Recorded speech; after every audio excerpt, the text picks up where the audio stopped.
All right, welcome into the Chase and Big Joe show on the hottest day of the year, and we're loving it. Chase McCabe off today. Dr. Crane in studio. Brando behind the board. It's going to be a fun show. We got you until 3 o'clock today. Then I'm told a real sports show comes in at 3 o'clock today. Evidently, it's called DVD. All right. Yeah, good to see you, pal. Burn that one? Yeah, right. Burn it down, Burn a man. CD. There you go. Yeah, evidently they got a really good ex-Titan on the show, too.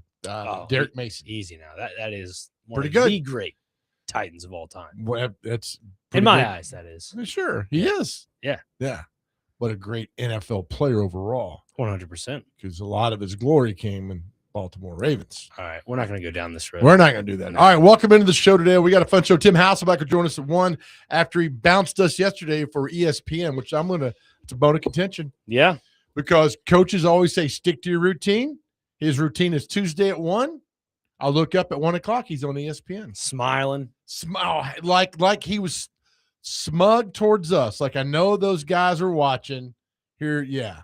You think Tim's one of those guys where he's like from the belt up just has a suit jacket on with a suit and tie? Of course. And just shorts. Nobody's dressing up to sit behind a desk full. I don't know if I could do that. I feel like I'd have to go full suit. I think probably half of my sportscasts when I worked in TV were shorts. Really? Yeah. Then they moved to suit shorts or actual shorts? Shorts. Okay. I don't think I own any dress pants. Really? I think I got one pair now. But then they started making you stand up at the green screen. Yeah. I'm like, man, I ain't doing that. And then it looked goofy. I had to do all these Olympic intros in front of a green screen in a full suit. I look like Humpty Dumpty. I'm like, this is terrible. You know how creative you are. I'm surprised because green screens and television are used a lot for, the weather and so forth. I'm surprised you did not wear a green suit at some point in your career on television. Well, I was never hard at the green screen. I know. I'm just saying in general, if you had the opportunity. No. Like Rudy Kalis had all the sweaters, which were great and everything. And there was you found your way. That I didn't for when I couldn't afford anything, but sure, it'd been kind of nice. Hey man, how you been, buddy? I've been great. Yeah, I just was on with Jake yesterday. And okay. Is that Jake Lyman? That is next man up from 9 to noon. Why don't you guys ever read text? I'm just curious. I don't know. It's a good question. You guys never read. I try not to overstep boundaries. It's not really my show. I just after you slandered Michael Buffer yesterday. Franklin Graham was he there at the CMAs? Yeah, he was.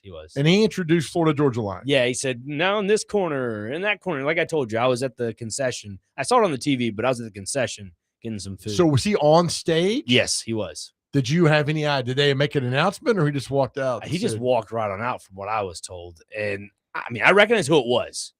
It was Michael Buffer, right? The boxing announcer. Yeah. Bruce Buffer is the UFC MMA announcer. Yeah, but Michael's one. Let's get ready to. Oh, I'm not going to say it because I have to pay him $100,000. Right. Yeah.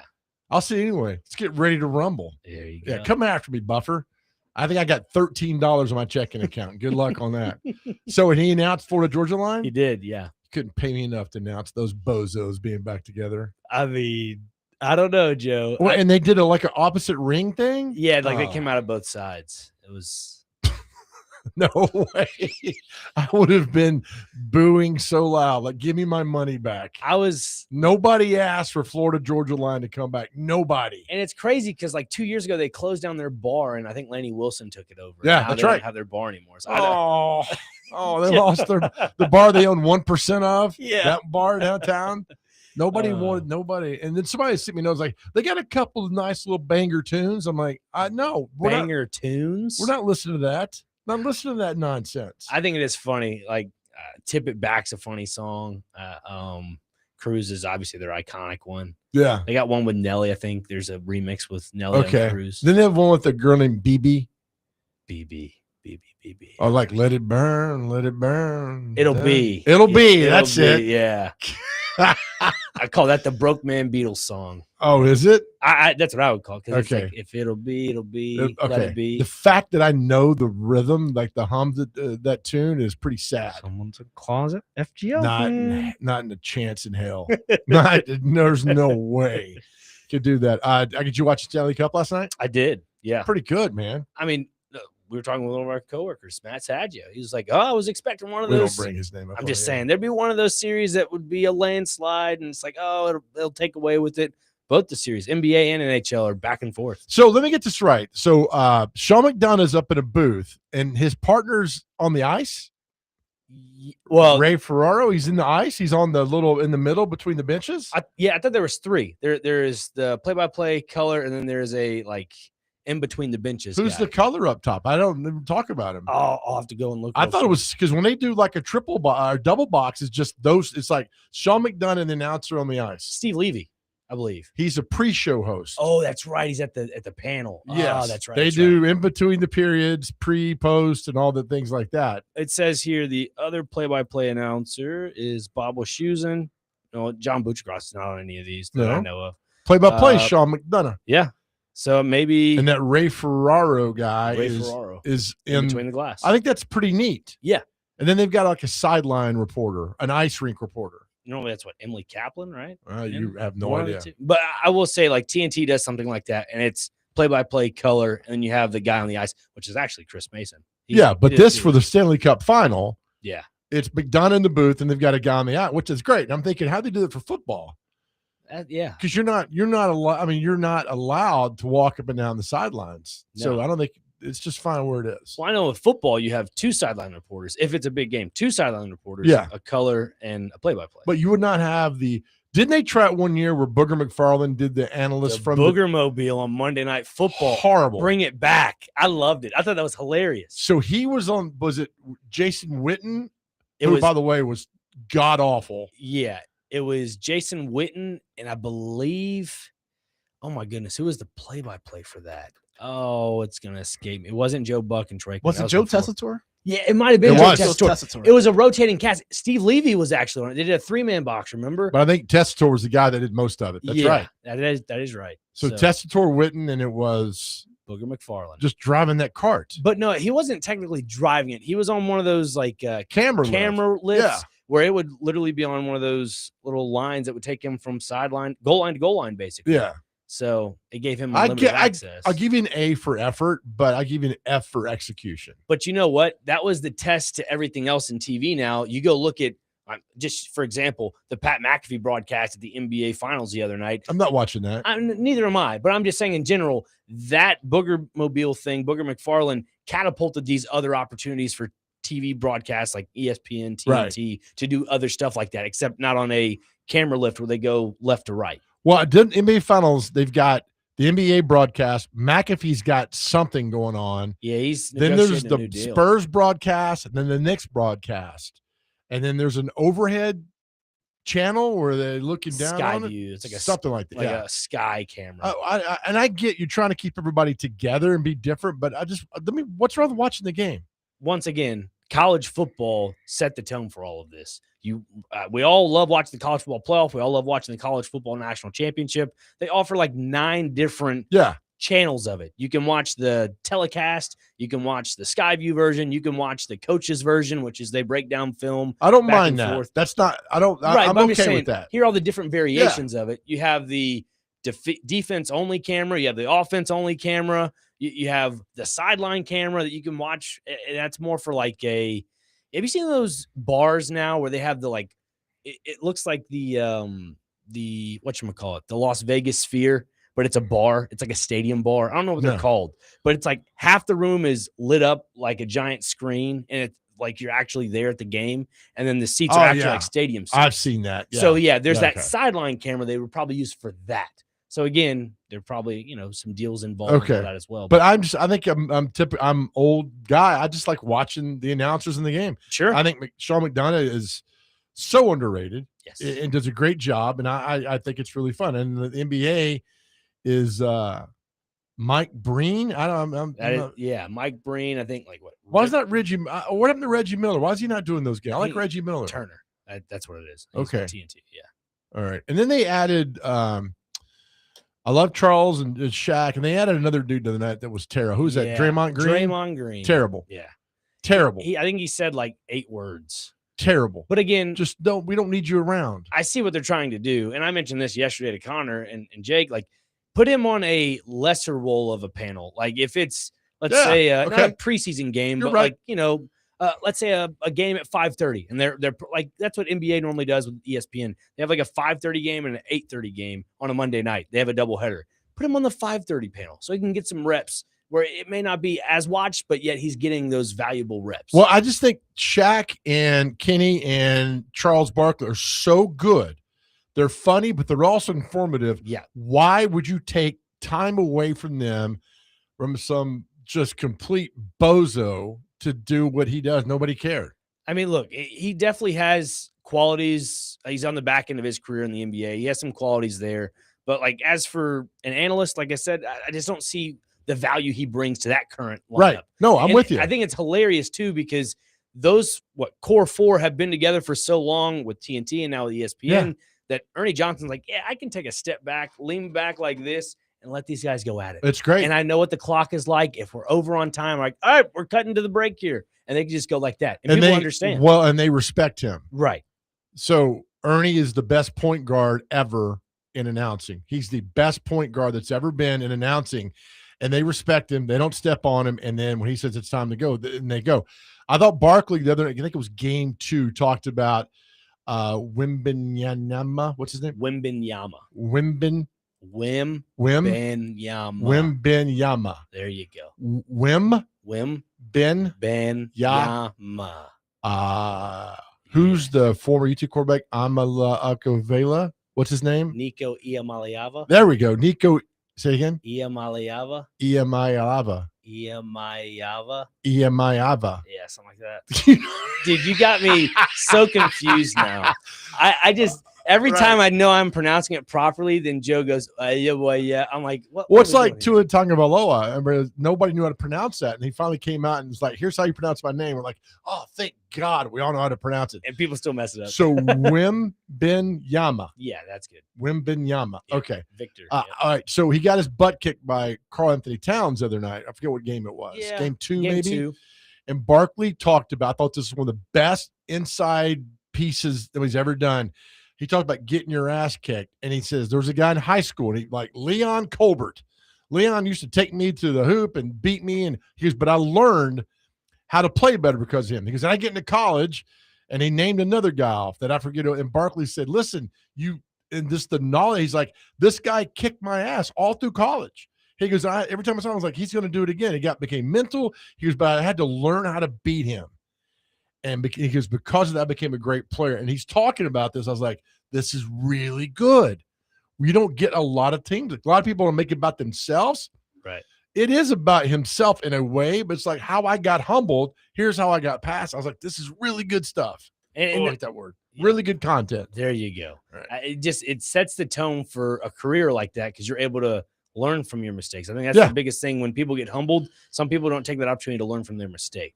And for Charles, in that case, he took the opportunity, was humbled, and learned from that mistake. And look where he's at now. Oh, yeah, absolutely. All right, we're ready for our question of the day. Oh, boy. Our question of the day, 615-737-1025. And we need it's a hot day. I need your interaction today. It's not just a hot day. It is the hottest day to get us through this. All right, you're going to do the one we talked about? Yes. Okay. Yeah. All right, here's our question today. Now, keep it PG if you don't mind, all right? Keep it PG. But we're going to ask, what is the worst smell in the world? I would say foulest smell. All right, what is the foulest smell in the world to you? What is the foulest smell in the world to you? And keep it sort of the PG part of this. I'm going to tell you real quick, mine is 615-737-1025. I want to hear from you today. We were on a boating excursion years ago, me and the coach and a few other people. The coach was hungover, and he vomited in the bathroom on a catamaran. I went in after him, and I did not know that was going on. That vomit was the foulest smell in the world. And I'm telling you, if I think about that a lot, I'd lose 100 pounds. That's the foulest smell in the world. It was just unbelievably awful. What about you? I'm in the same boat, pun intended. I was on way back from a high school football game at Baylor. It was my junior year, and we ended up losing to Baylor. Obviously, the parents at the time, I think it was Steve, it was Brian Rector's brother, was like, "Hey, we're gonna get all the kids pizza, whatever, on their bus ride home to Father Ryan." And it was like a 3-hour drive. And obviously the Gray Line bus breaks down 25 minutes outside of Chattanooga. So we're all stranded on the side of the interstate. And we all found out we have to wait for another. This is after a game on a Friday night. Yes, after a game on a Friday night, probably October, maybe somewhere around there. After that all took place, we had to wait for another bus to come from Nashville to come pick us up. That's 3 hours. So we're all waiting in the bus. The bus has to turn off. So the AC is not going. And need to remind you, it's like probably 35 degrees outside. But when the doors are shut in that bus and every kid is not taking a shower and they stink and there's heat that's just building up in there. Okay. And everybody's had their own 16-inch pepperoni pizza that had garlic, knots, whatever.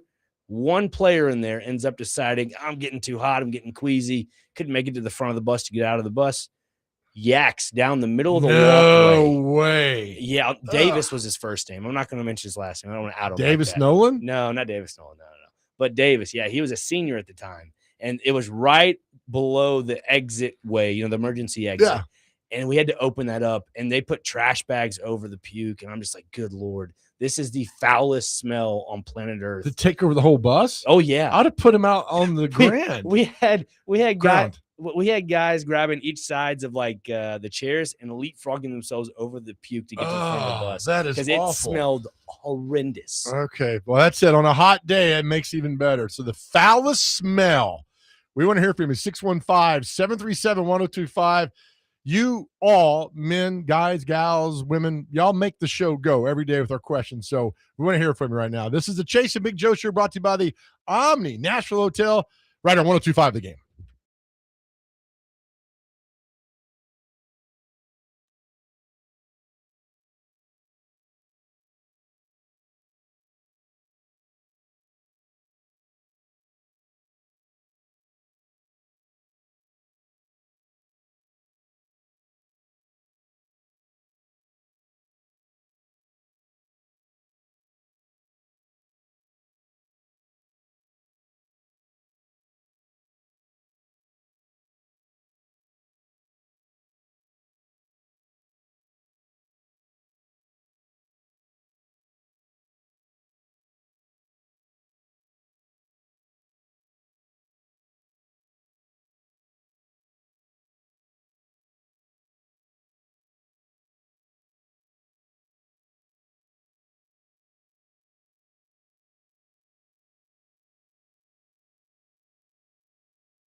Brando, working magic behind the glass. And I don't want to interrupt this song. It's a great song. You know who sings this, Nick?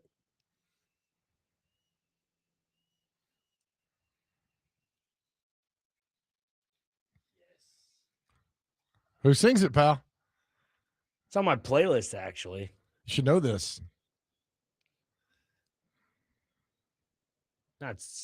Say it. Not CCR. No. It's ooh, that smell. They're from Jacksonville, Florida. Oh my God. Named after, I think, their gym teacher.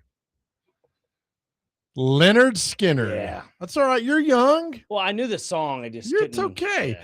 Hey, tomorrow, Chase and I'll be down at the Omni Nashville Hotel. Barlines come see us, and they have Songwriter Night that's going on down there as well. Wait, Will you be performing? Hold on. Is it tonight? Wait, it might be tonight. Hold on. Today is Wednesday. Today's Wednesday. It's tonight. My goodness. Oh. Barlines. 3-Ring Circus Music Show presents Barlines. If these mics could talk.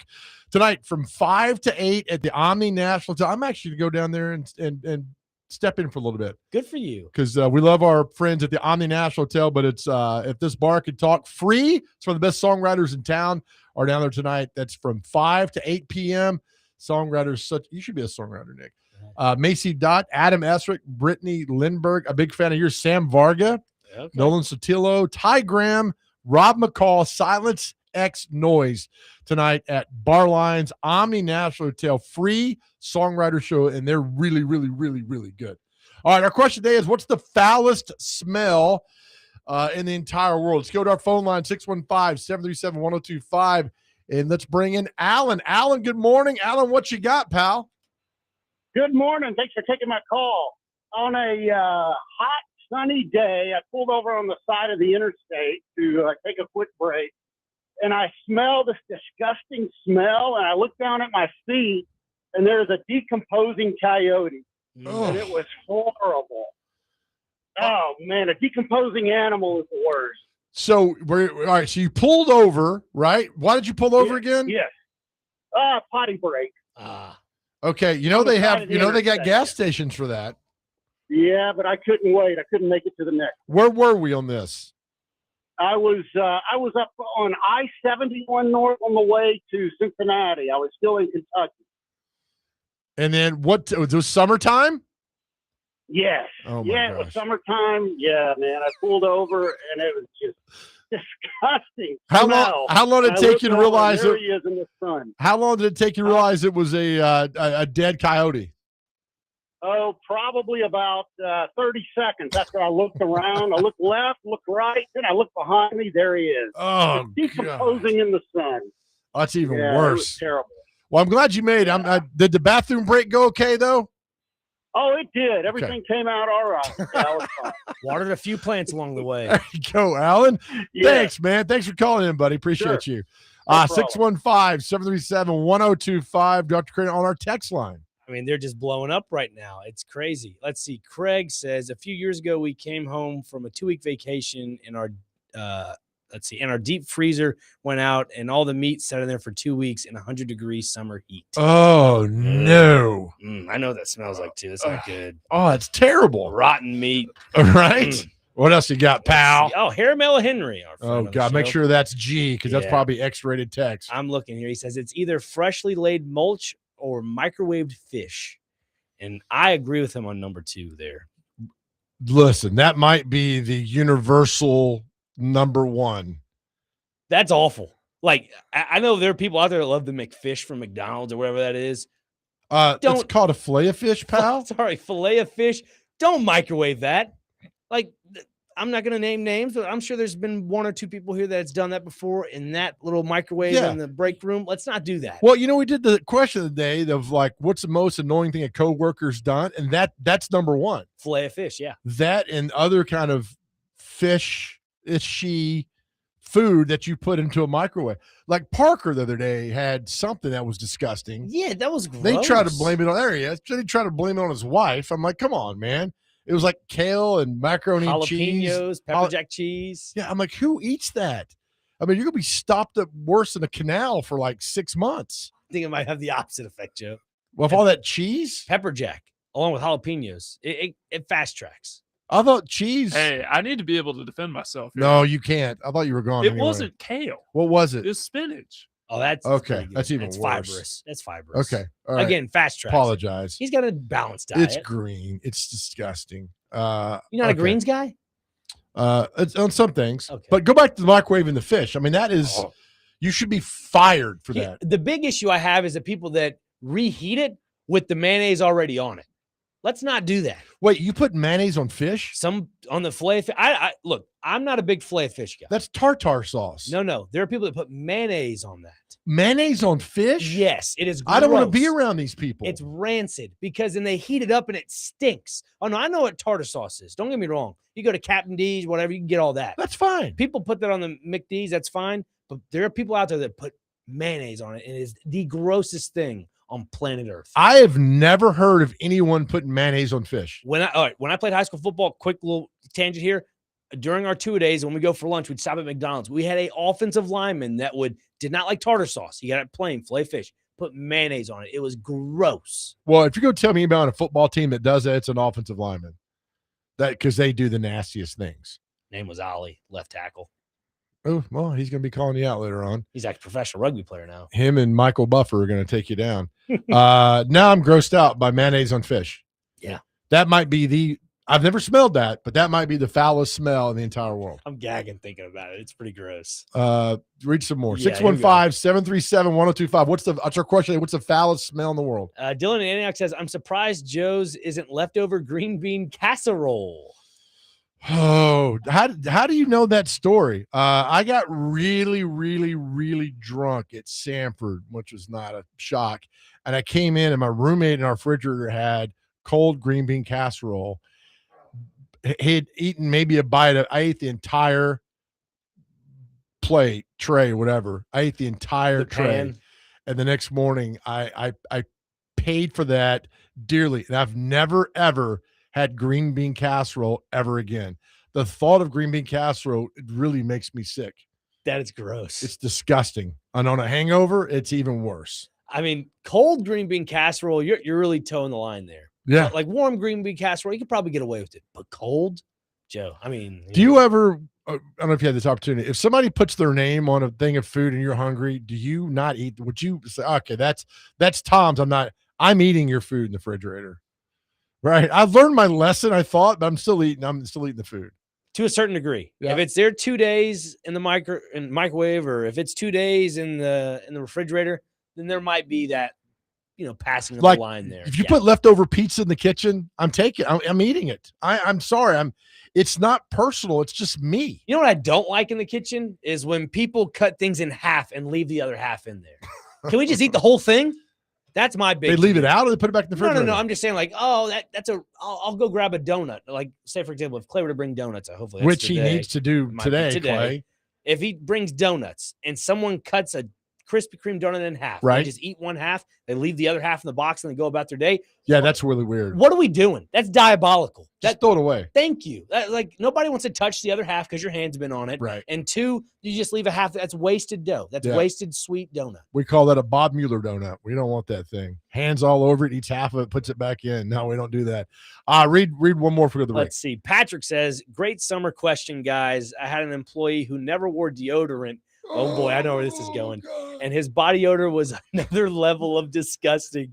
I had to eventually let him go because of this. Thanks, Patrick. All right, Patrick, thank you for that. Could you not, if I told you had to wear deodorant or you're going to lose your job, would you not wear deodorant? Yeah, I would. Would you not? Yeah. I mean, it's not that hard to wear deodorant. It's really not. It takes maybe 7 seconds. It's the first thing I do when I get out of the shower. That's the first thing I do. That's the first thing I taught my son I was like, wear deodorant. Always wear, you do not want to stink. Always wear deodorant. And you don't want to sweat, because if you don't put deodorant on, guess what's going to happen? Your armpits are going to sweat and your shirt's going to look like you just came from a Splash and Safari event. Yeah, I think BO is the worst smell in the world. Oh, it's awful. I don't like, all right. Another little thing before we go to break. I'm not a big onions guy in a salad, especially if it stays in the fridge, Right. because that smells like BO. Onions to me on a salad that's staying in the fridge smells like BO. I can't do it. We're to our friends out there, we're giving you all these great pieces of advice, right, to work on this. And you got a chance to call in and rant too. All right, that's our question. 615-737-1025. Yeah, Tim Hasselbeck joins us. Well, we will talk a little football at 1 with Tim, but right now we have so many responses and calls. We're going to do that when we come back. 615-737-1025. This is the Chase and Big Joe Show. Callers, don't go anywhere. We'll be right back right here on 1025 The Game.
All right, welcome back into the Chase and Big Joe show right here on 102.5. The Game brought to you by the Omni Nashville Hotel. We'll be down at the Omni tomorrow doing a show at Bar Lines. Come by and say hi. It's going to be nice and hot. Come see us. Our question of the day is, what's the foulest smell to you in the entire world? 615-737-1025. Let's go to the phones. Michael, welcome in. Michael, what's the foulest smell in the entire world? Hi, guys. Thanks for taking my call. Yeah. So I wouldn't say that this is like a generic smell, but the one thing that sticks out in my memory, I was about maybe 9 or 10 years old, and we were at a Christmas party for some people with our church. And I think we all know a person like this in our lives where someone just has really bad gas. And we were upstairs in my buddy's room, and he let one rip.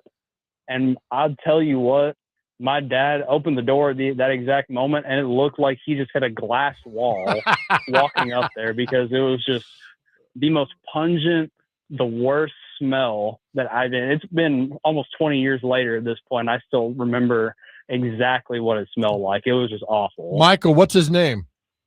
His name is Steven. Love the guy to death, but I mean, he's just one of those guys where it's like, man, you do not want to be around him if he's had crystals.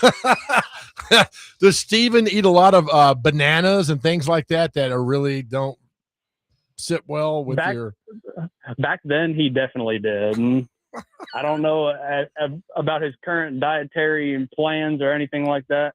But when you brought up the fish, this is like an add-on, but okay, yeah. I remember I saw a story on Twitter the other day, and I'm going to say it right now. I don't condone this happening, but apparently a policeman was relieved from his position because he pointed a gun at one of his coworkers because they microwave fish in the break room microwave. Yes, So I heard about this. I don't agree with him doing that, but if there were ever a point where you would do something like that, I'd kind of understand why he did it. Oh, absolutely. Michael, thanks for the call, bub. Appreciate you. All right, thank you. Y'all have a good one. You too. Let's go back to the phone line. Dustin in Hopkinsville. Dustin, welcome in, pal. Afternoon, guys. So the worst smell is probably chicken houses, but I got a story instead because I got some stories. That's just me. So CSX training, conductor training in Marietta, Georgia, we had to ride buses, and there was about 45 of us in each class. Some guys from New Jersey, some guys from Indianapolis. There was 3 of us that were going to go after 6 weeks of school and be conductors in Evansville, Indiana. And none of us knew each other before getting there. I was from West Kentucky. They were from Indianapolis, and one of them was from Henderson, Kentucky. And okay. One was an Army Ranger, and another one, he owned his own business. And he was a ladies' man, but we all got to know each other well. They pick us up on these buses early in the morning, and I debated telling a story because I got to tell you, I'm one of those guys who do have the bad gas. And but hey, it is what it is. And we'd get on these buses in the morning, it'd be dark, and they had a TV about every 5th seat. You're talking about 2 buses that hold about 45 guys altogether. All right. And none of us had really got to know each other yet, not real well. But about a week in, I passed gas in the morning.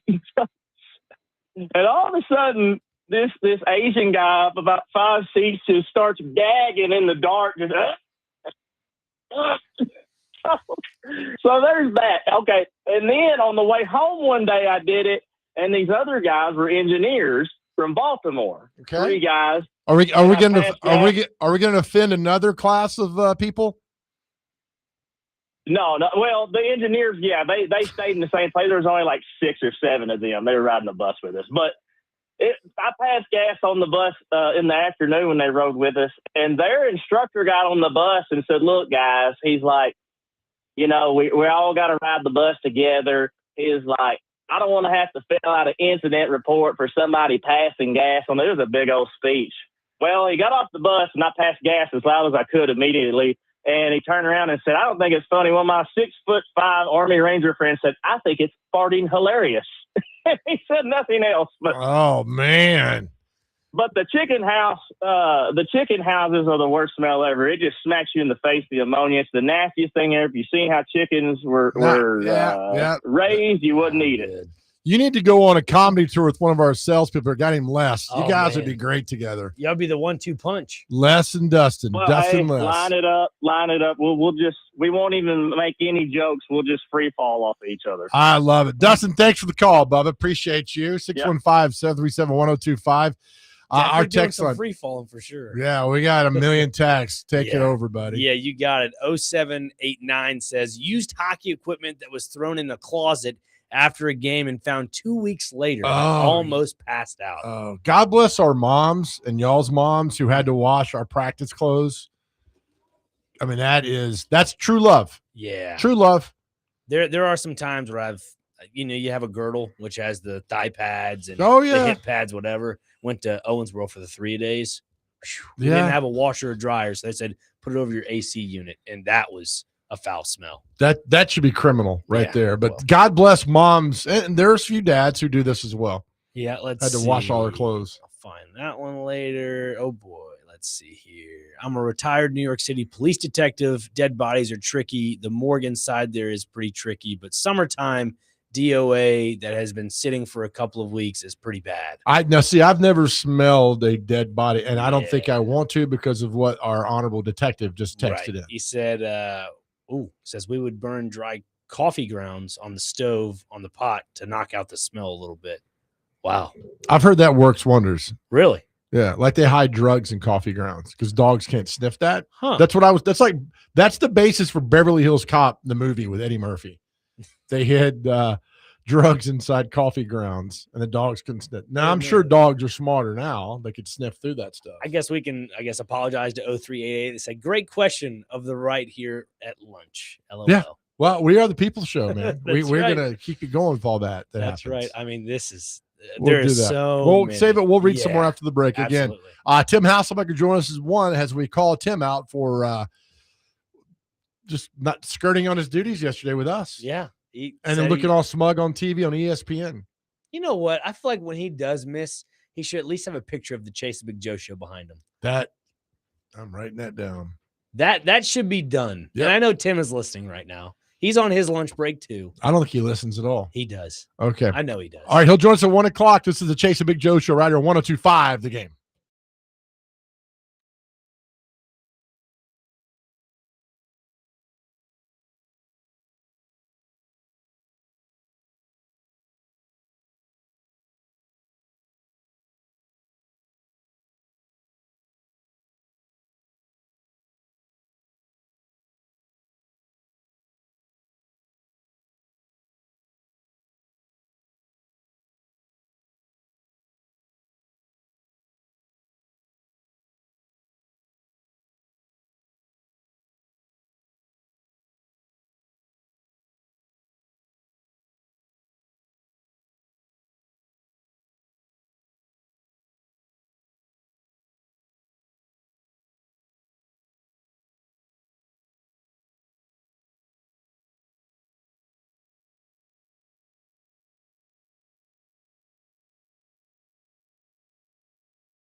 All right, welcome back into the Chase and Big Joe show right here on 102.5. The game brought to you by the Omni Nashville Hotel.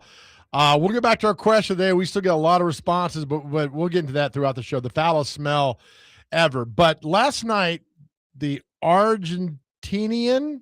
Yep, Argentina national team. And they played Iceland at Auburn. Yes. And there might have been 200,000 people at that game last night. Damn near, yeah. Crazy, right? Incredible. And from what I saw, the soccer guys were like, their mind couldn't take the crowd for one, but they played big crowds anyway. But was it the bird? No, it was more of a soccer match at a college football stadium. So what does Auburn do? They keep it a college football atmosphere. Beautiful. With the PA and all the build up to the game, as Auburn does before every game at their home stadium. They fly the eagle down. So their fans that are at the game thinking, what is going on here? Why is there a bald eagle flying onto the field? Well, first off, America. That is heck yeah, buddy. The best thing on planet Earth. That's right. 2, they have all these different songs like swag surfing, that they do for college football. They started doing that, and these European fans didn't know how to react to it. So you know what they do? They put out their flashlights to go like this, like you're supposed to grab arms and go back and forth. Right. I thought that was incredible. And the fact that you have all these international players at the highest level, Lionel Messi, playing at Auburn. Yeah. In Auburn, Alabama. It's cool. It's crazy. I mean, the video, it caught my attention. I mean, the videos are fantastic because the crowd's going crazy when he walks out and he sees the crowd and they're like doing a double take. I mean, to see that at Auburn. Well, I was listening to Robbie and Rexford earlier this morning with PK, and they were talking about, the U.S. men's national team and these soccer teams coming to the States. And they're talking about, in particular, Spain. They're in Chattanooga, at not Baylor University, Baylor, the high school, the boarding school. And say that's where they're training, yada, yada. Like, well, are they not staying at a nice hotel? Can they not stay at like an Embassy Suites or anything better than that? Chattanooga does not have that to offer. I could only imagine what it was like for Argentina staying in Auburn, Alabama. Hey, hold on, pal. What? Chattanooga's got some really nice hotels. I know, but I'm just saying. How dare you? I know Chattanooga's a nice little place, but I'm just saying for reference when it comes to Auburn, Alabama. I mean, where is the hotels at? Where are the creme de la creme 5-star hotels at? Are they going to be staying at a Best Western? I don't think so. Well, maybe they flew in and flew out. It's possible. Got in and got out of there. Yeah, they do have a headquarters in, I believe, Kansas City. Has the U.S. team played anywhere? They played Germany. I believe that was at Soldier Field. They lost 2-1. That was Shocker. this past week. They play Friday night at 8 p.m. Is that a real match? Yes. Against? I believe Paraguay. Name one person from Paraguay. It's a good question, Joe. Do you know where Paraguay is? South America. I guess. Yeah. I'm asking you. Hell, I don't know. I thought you were. No, I know where it is. Okay, I'm going to say, wait a minute. Is it next to New Guinea or Guyana, French Guyana? I was all like on the tip of South America. Is that what that is? I don't know. Yeah. I need to look that up. Geography is the best thing. No, let's see here for the U.S. here. They just even PK alluded to it. I'm worried about the goaltending, but getting back to the main conversation good with Auburn, Alabama.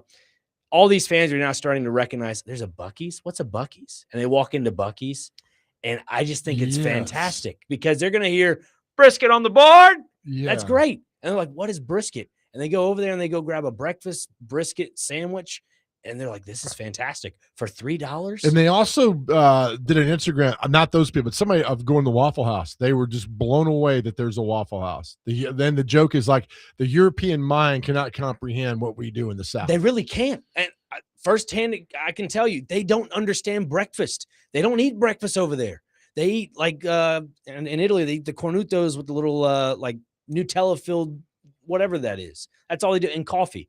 Nobody sits down and has a hearty meal of eggs, bacon, waffles, cheesy grits, hash browns. They don't understand any of that. When my cousins came here in 2017, they're like, every morning they were eating like it was Sunday breakfast. It was fantastic. Like, can we go to Cracker Barrel again? I'm like, you're going to be 5,500 pounds if you leave. What's wrong with that? There's nothing wrong with that. Right. I'm just saying they live a different lifestyle, and they're just like, their sure brain they is do stuff that you don't over there that you don't do here, right? American pizza. It's hot dogs and French fries on the pizza. That's right. Yeah. So it's all different. But But I just love the fact that the Europeans are freaking out because of their brains overstimulating. Yeah, right. It's fantastic.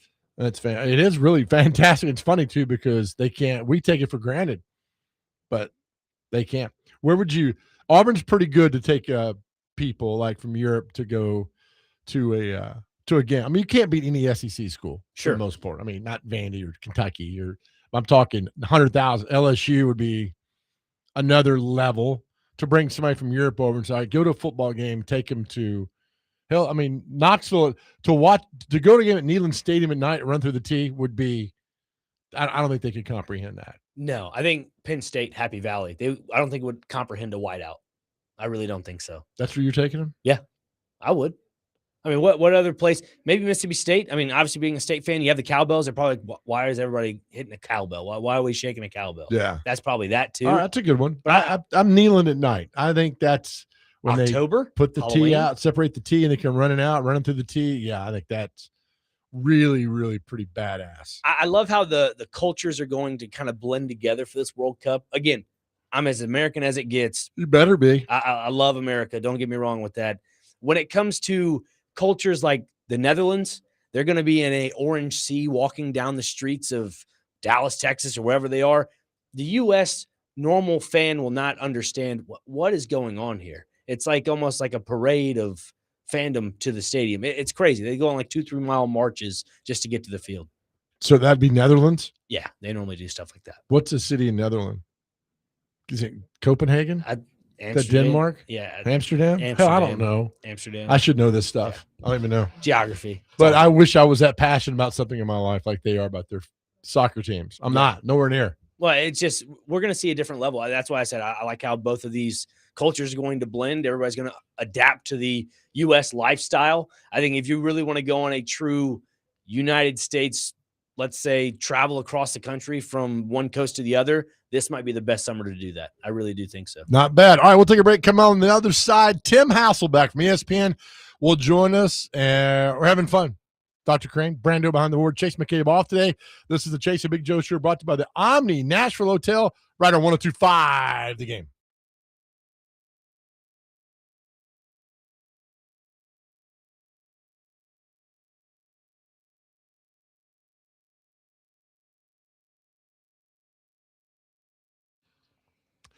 Hey guys, Big Joe here. Listen, May was Mental Health Month, June is Men's Mental Health Month, but every month we're going to talk about mental health on our show because that's how important it is to us. So guys out there, if you are struggling, you feel like today is just not a good day, it's okay. It's okay to have bad days. That's why we're so honored to be partnering with UnityCares.com, a wonderful place to get therapy and get you back living the life you absolutely deserve. And I understand what you're going through. I understand the bad days, the dark clouds, but they're not meant to stay here forever. You are. You're meant to stay here forever. That's why we tell you all the time, our world's a better place because you are here. Just go to the website, unitycares.com. If you're confused about where to start, how to begin, how much you got to pay, where do you go, got it covered for you.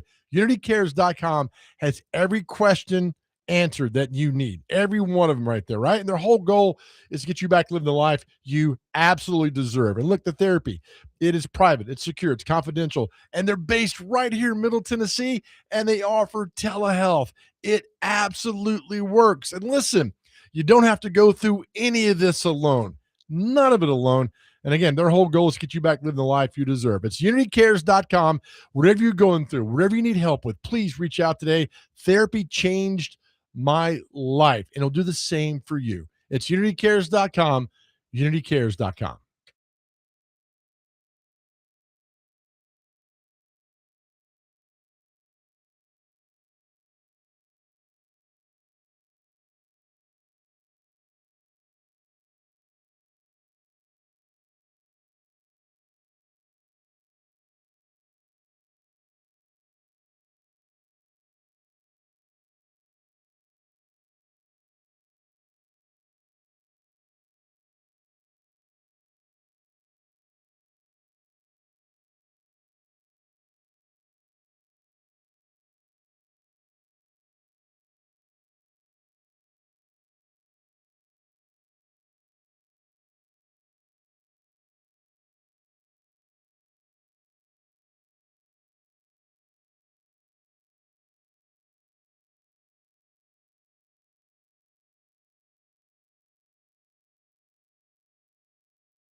All right, welcome into hour number 2 of the Chase and Big Joe show right here at 102.5 The Game, brought to you by the Omni Nashville Hotel. Chase McCabe off today, Dr. Crane in studio, Brando behind the board. As we do every Wednesday at 1, it's actually Tuesday at 1. Let's bring in our good friend Tim Hasselbeck from ESPN, the head football coach at Innsworth. Tim, good afternoon, buddy. How are you? I'm doing great. How you doing? We're good. We caught your beautiful face yesterday on ESPN at the same time you were supposed to be on with us, and so Nick has something he would like for you to do from now on when you have to remove us and do TV. Nick, please tell Mr. Hasselbeck what you'd like to do. Yeah, Tim, back in the hockey season, let's say September, October, we as a show decided to do a little autograph signing for the fans that would love to listen to our station. So we decided, write all 3 of our autographs on there. We will personally sign one for you so you can put it up right there on your little bookshelf behind your right shoulder of us 3 right there on television, if you're okay with that. Okay. Listen, I'll do that. And like this, I feel like this is a little bit like Ferris Bueller's Day Off a little bit. I was like, hey, need to bump to Wednesday this week because I got TV. And like, I'm pretty sure that you guys were skeptical. You're like, nah, he's probably like a Cubs game or something. Like he's not here. And turns out, no, I actually was telling you the truth. That's where I was. So, but yeah, listen, here's what I tell people all the time. There is not a single piece of shelf space that is not for sale. Right? So, I love that. Yes. For the right price, I will put a picture of Joe's face on the shelf.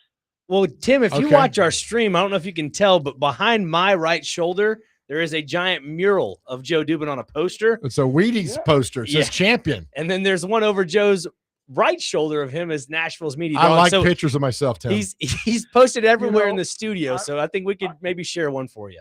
If I could get like a playing card version of Joe, and then I could put his Emmy right next, right next. Yeah, and I got 3 of them, so you got your pick of 3 cards. Well, that's why I said like that way you can, because you have so many Emmys, like it's not like you're worried about one being somewhere else. That's you know right. What I'm saying?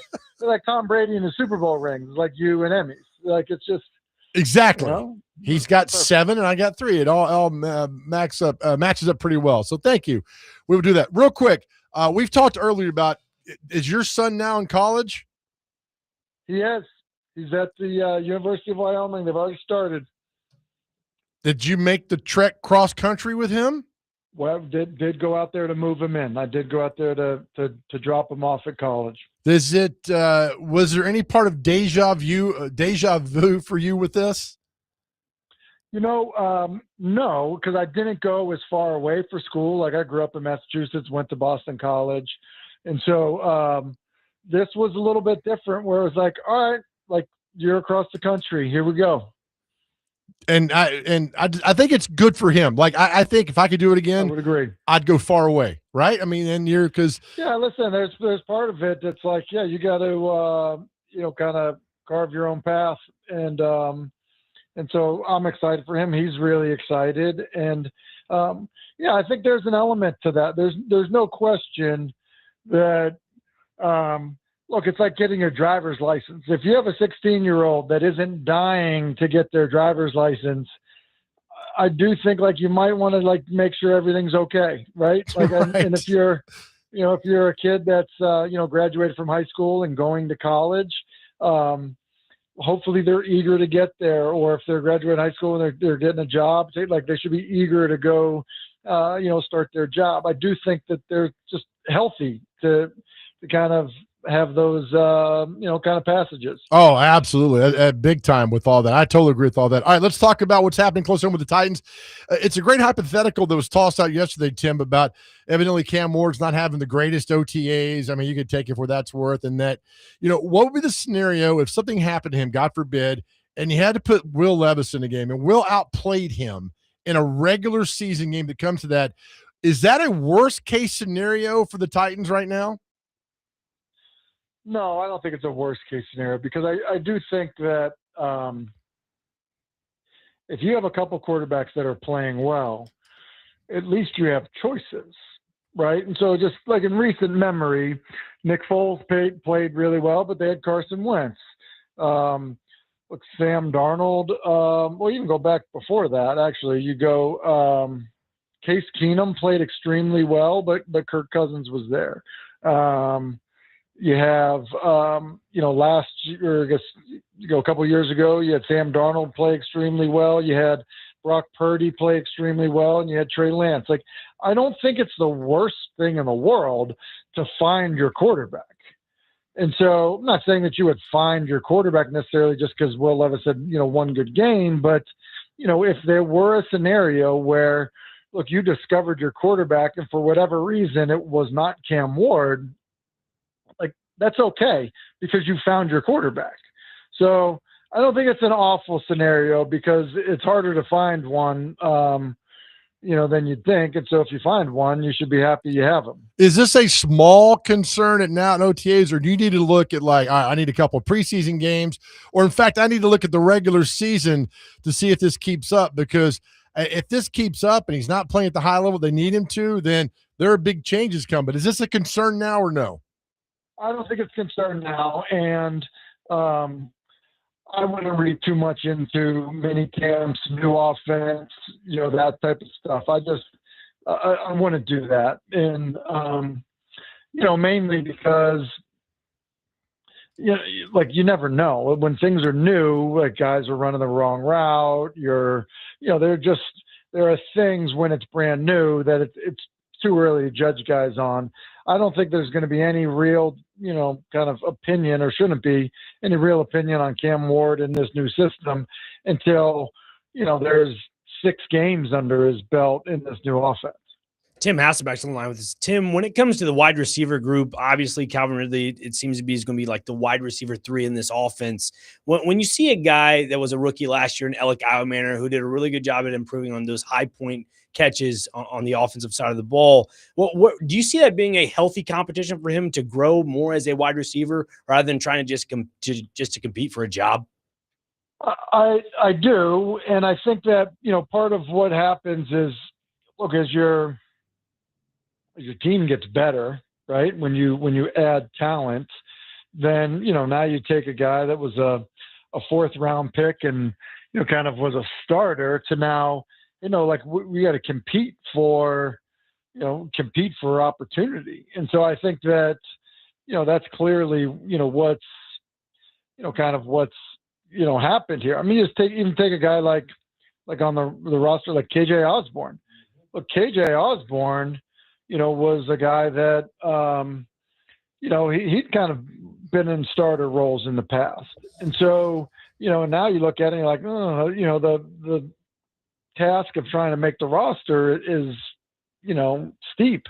So I think when, you look at it, it's always good for your team when there's a lot of talent because that, generates competition and, for the most part, that there are going to be injuries throughout the season. And so the better, your roster is as you get down the line and into your depth, the better off your team is.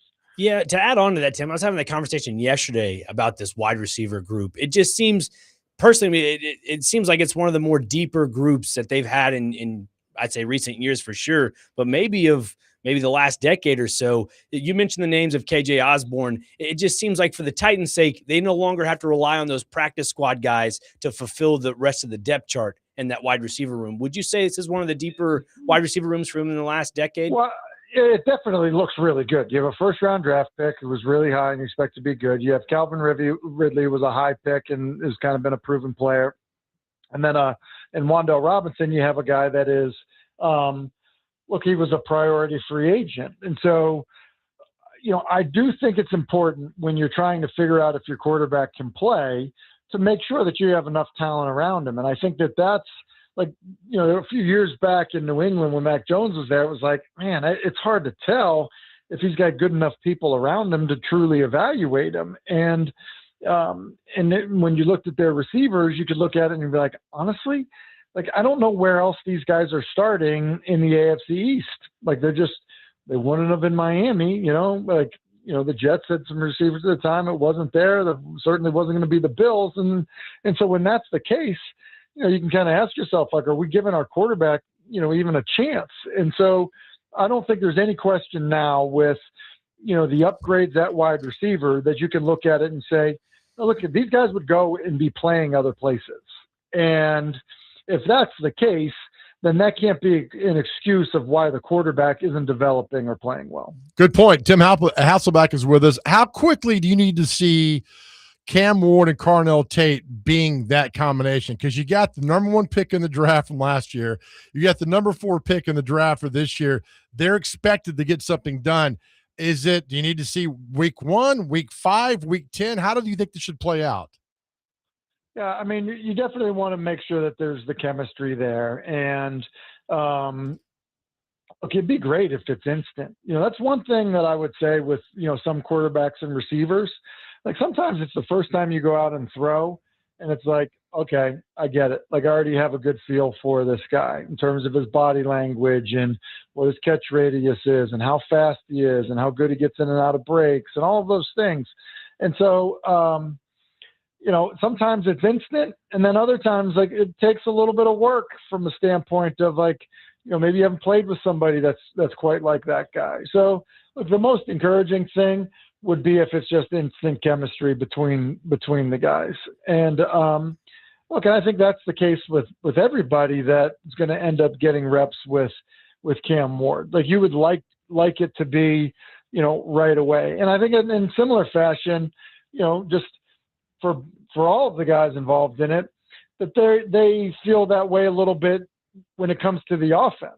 Like, okay, like when we coach you on an option route, like it makes sense to you. And that's, kind of how you've had experience, running option routes in the past. And so there's a good feel for it. And, and so you make quick progress. I think that would be the most encouraging thing for the Titans offensively. Does Cam need to be on the same page? I mean, do like Wan'Dale Robinson, Ridley, and Carnell Tate all have to be on the same page starting at week 1? Because I think to me, Wan'Dale Robinson's going to be his guy. That's the slot guy. That's the underneath guy. That's the guy that can get open quicker than everybody else.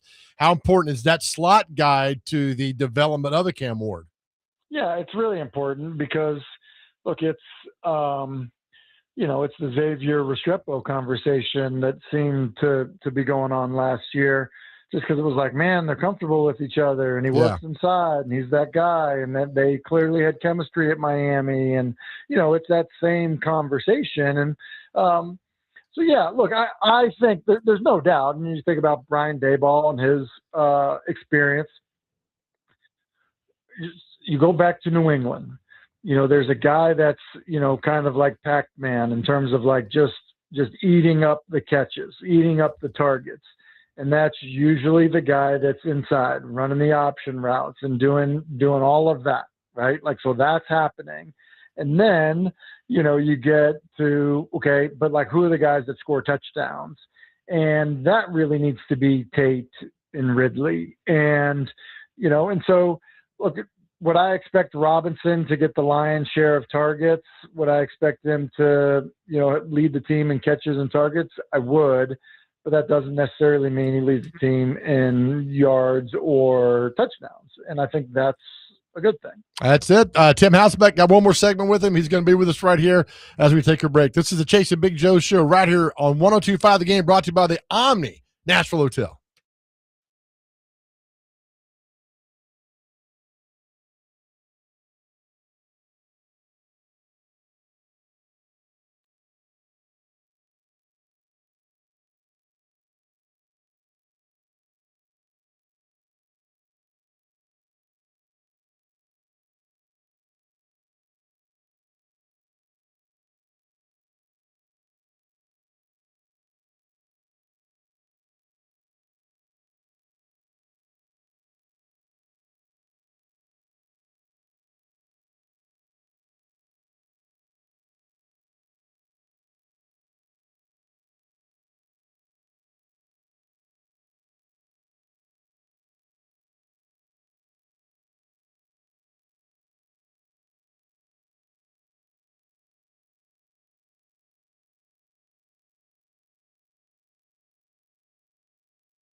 Back here on Chase and Big Joe Show, 102.5 The Game. Dr. Crane, Nick Frazier, Big Joe Dubin, Brandon Bigsby behind the glass, joined by the one and only Tim Hasselbeck, ESPN NFL analyst and Innsworth Tigers head coach. Tim, when it comes to the, I guess, broader scale of the NFL, last time I believe I chatted with you, I was asking you a bunch of questions about the AFC North. This kind of pertains to it a little bit, not necessarily more of the Myles Garrett trade and the AJ Brown trade. Both of those teams, their previous teams, the Browns and the Eagles, play the Titans. Do you see that being a win scenario for the Titans situation when it comes to the strength of schedule, along with just not having to match up against those players anymore? I do think, and I always kind of find it interesting when we, rate the strength of schedule, and you do that like right when the schedule comes out. Now, obviously, there's a lot that can happen from the time, the schedule release happens to, who you ultimately face, like not only in September, but October, November, when injuries start to happen. So, yeah, between, a trade deadline that still is existing, players that could end up, getting hurt, that's still, existing, the fact that, you're yet to see players that are new to a team. I mean, think about, just take this one for like the Cowboys. Well, the Cowboys have so many new players on their defense. It's like, that's not going to be the same defense that they were a year ago. So, I do look, there's no question. Like I was on TV yesterday, we were talking about, when will, the first start come for Mendoza for the Las Vegas Raiders. And I was kind of forecasting out for like week 8 against the Jets. Well, it just so happens to be that is the week after they play the Rams. And, I had to kind of remind myself, it's like, oh yeah, well, not only are you playing that Rams team and Matthew Stafford and as good as that defense is, but now Myles Garrett is there as well. Like I might throw Kirk Cousins to that, that team. And then, the following week we'll start Mendoza. So yeah, look, if you're playing the teams that traded away those great players, there's no doubt that it changes the balance. Yeah. I mean, the Los Angeles Rams obviously restocking and just getting ready for another Super Bowl run. It just seems that, that the whole Ty Simpson draft there for the first round, it just didn't seem to sit well initially, but it seems now that Matthew Stafford and Sean McVay are kind of easing into things. And I mean, obviously still Stafford's team, but he said, just trying to ease things in and he can just be a sponge and absorb everything. Yeah. And, there's part of it for me still where I say, well, if you were going so all in to go get Myles Garrett, would you have gotten someone else also to really make a run at it? But, look, they've added good talent. I feel like they've beat the market at times with, older players. And so, look, it's hard to kind of fault what Les Snead has done out there. And obviously McVay's been a big part of it. But, they've made a lot of good decisions. And they've really, if you look at the NFC, look, they're as much of a Super Bowl favorite, I think, that you could find. Yeah, and sorry, Joe, real quick. When it looks at, the rest of the AFC South and just the AFC in general, one of the former players for the Titans was L'Jarius Sneed. He's now back in Kansas City, signs a 1-year, $5 million deal. I mean, there's only one place you could probably revitalize your career, and I'd assume Kansas City. At what point do you see them changing the guard or just turning the page when it comes to these retread players with the Chiefs? I think that there's always going to be, with every team, when there's familiarity of like, okay, we know that player and we know what he can do. That, sometimes we connect dots as players. I was seeing a story about, the Patriots maybe not ruling out the idea of Stephon Diggs. And I do think that, sometimes we connect the dots and make it like, oh yeah, he was there before, he was coached by that guy before, he would want him back. I think sometimes that's the case, and then other times it's not. Just because, a guy had been somewhere in the past doesn't mean it was a good exit or a good experience. So I think there'll always be, I think with every team, there will always be some guys that are welcome back because of the type of players they were when they were there, and there'll be a curiosity of could that guy play at that level once again. And then I think there'll be times where it was like, nope, we had him, we know what he is, and we think that we can get better and cheaper elsewhere. It's a good point. Tim Hasselbeck is with us. Tim, Chase brought up a good point the other day with Cam Ward. How important would it be if Cam Ward had a Ben Jones? How important was a center to you when you were a quarterback? Yeah, no, look, I was fortunate at BC. I played with Damian Woody and Dan Coppin.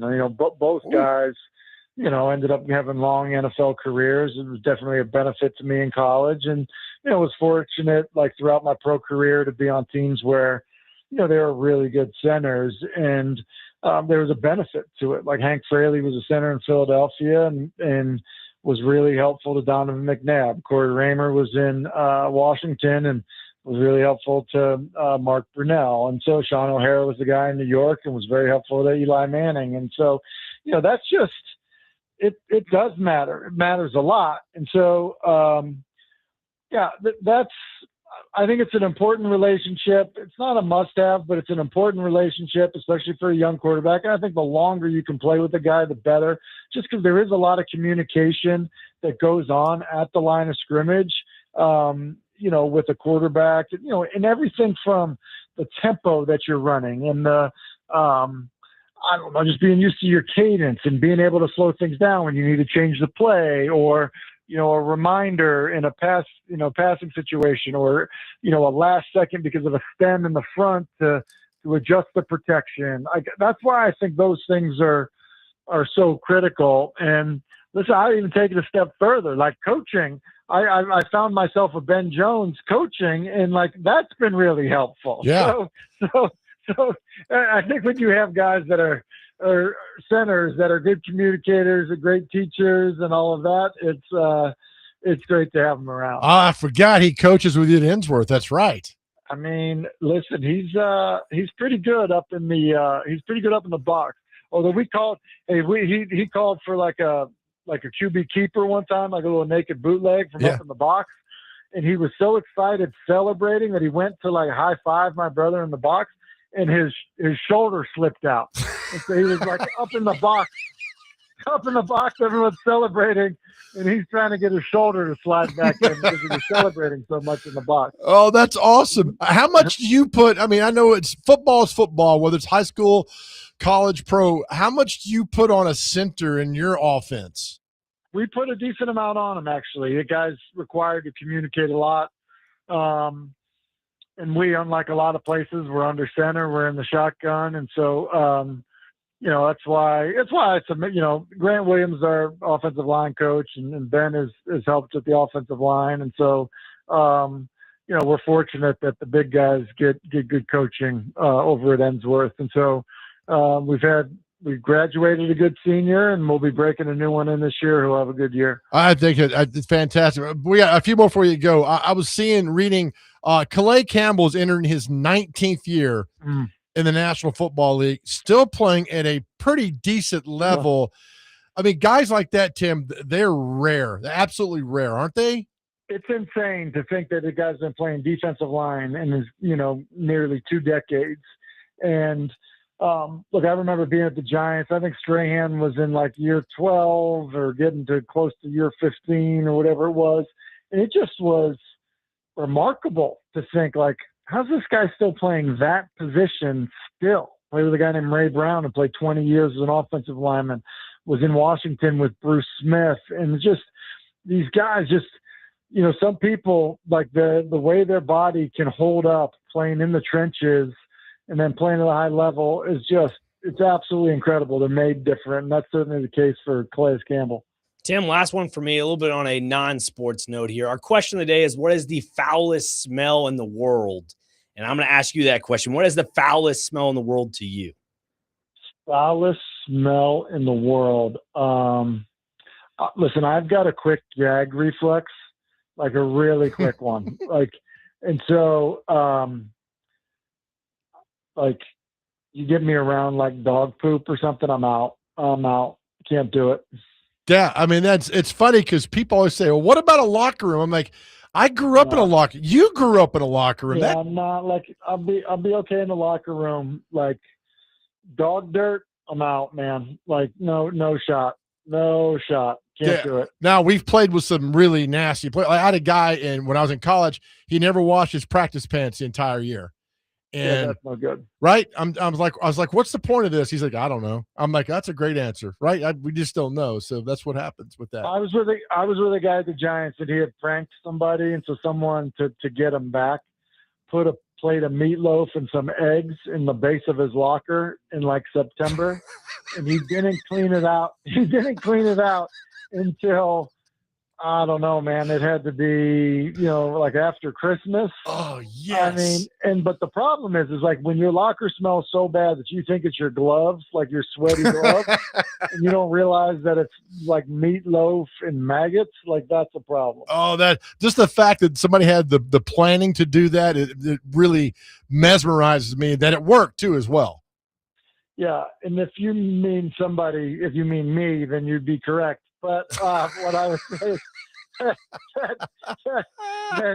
that it was revenge. It was revenge. And now anybody that's listening to this segment during lunch has decided to go back to work. It works. That's why we love you, man. Tim, thanks, buddy. We'll talk to you next week. Always appreciate you. All right, fellas. See ya. All right, Tim Hasselbeck, ESPN head football coach over at Innsworth. And I'm telling you, he's a rare guy that I think I could talk football with him for 6 hours. And that's not a joke. I could talk 6 hours of football with him. I mean, that's his life. He's been around it 24/7. Crazy, man. Did you guys ever beat Innsworth at Ryan? Oh, yeah. Well, you big man. Oh, yeah. We took JV multiple times, but varsity. JV hang doesn't on, count. I'm getting there. Goodness gracious, Mr. Aggressive over here. Varsity, my sophomore year. Yeah, Okay. It was at Innsworth. Yeah. Look, out of all the teams in that division, hands down, Innsworth has the best field on planet Earth. It's natural grass. Did you play against Corn Elder? No, that was before my Okay. time, but I did attend multiple games with him. It's pretty playing good. running back and cornerback. Pretty good.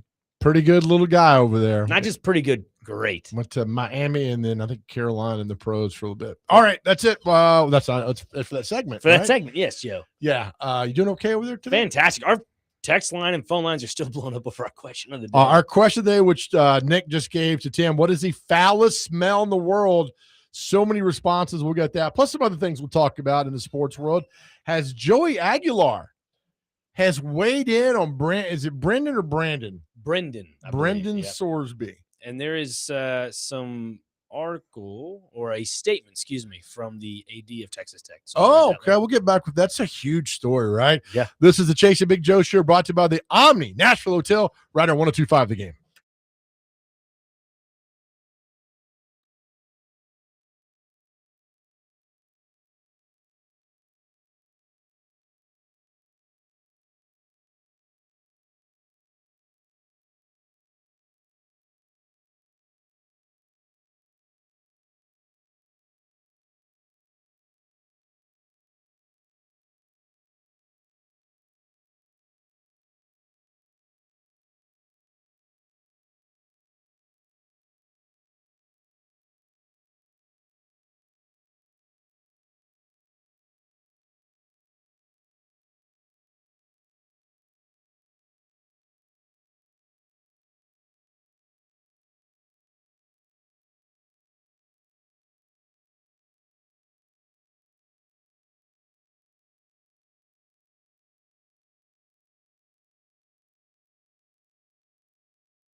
All right, welcome back to the Chase and Big Joe show right here on 102.5 The Game. Many thanks to Tim Hasselbeck. Interesting comments about Ben Jones in the center and how it works with Cam Ward, and I found that pretty fascinating. All right, Joey Aguilar, he's in camp with Jacksonville. Correct. He's weighed in on the sort. Why is he talking about this? I don't know. I think someone just asked him at camp. This is according to News 4 Jacksonville. Oh, yeah. For the reaction. Yeah, first, fast, accurate. Just had to give that out there. It says, quote, when asked about Sorsby, I saw what happened, said Aguilar. Good for him. He gets to play another year of college football, and he's going to light it up. They've got a great team over there. Continuing, he said, I'm excited for my journey with this team. When asked about like the whole situation of Sorsby and like what he hopes to come from this, he didn't really answer it directly. He goes, I'm excited for my journey. His journey is different from mine, obviously. Talking about the whole injunctions with Knoxville. Oh, yeah. So he goes, everybody's path is different. So I'm excited for him to go out there, make a little money, and have a great season. Hopefully they do good. And that was again, no accountability from these players about Sorsby. Yep. I'm just blown away the fact that they think this is okay to let him play after he violated a massive no-no. I agree. And this brought up the conversation yesterday. This is why there needs to be some form of a CBA, a rule book to kind of go off of to say, hey, you have basically broken this rule. You have to go through a form of like a substance abuse policy or something. Well, the rule's already there. Well, yeah, but obviously you broke that rule, but I'm talking about including a true CBA so you can go off something not through the NCAA or government. Well, I mean, right now, I mean, that's a violation of the NCAA. I mean, you've got to abide by the rules, and now it's just but what I'm saying is he's going to court, and he got an injunction that is going to allow him to play this fall as of right now. Yeah. Saying if you implement a CBA, there's no court of law that could probably you can still fight it. Yeah, but I'm just saying it'd be harder. You follow me? Yeah, I got you, man. Yeah. Not a fan of the tone. No, that's all right though. Just bringing the passion. Not a fan of the tone. Bringing the passion. All right. Let me turn my mic off real quick. So, just feel better about that. Okay. What did the Texas Tech athletic director? Yes. Who's got to be in the worst position of any person in athletics right now? Of like, yeah. He hates it, but he's got to be true to his school. What did he say today? It was a long paraphrase, pal. Yeah, for the most part, he was just saying that, Sorsby's not played a single down. We are not funding his lawsuit, but we're here to basically care for him in the time of need of his. So they're washing their hands of this? It seems like it. He wanted to make sure that Texas Tech is not a party in Brennan's lawsuit. They did not file it. They did not fund it. They're just there to support him. And then obviously the AD goes on to say, like, I have two sons, including one that graduated from Texas Tech and played football throughout this process. I've kept asking myself through all this, how would I approach this situation if it were my own son? And then he goes on to say, let me be direct about the Texas Tech position actually is.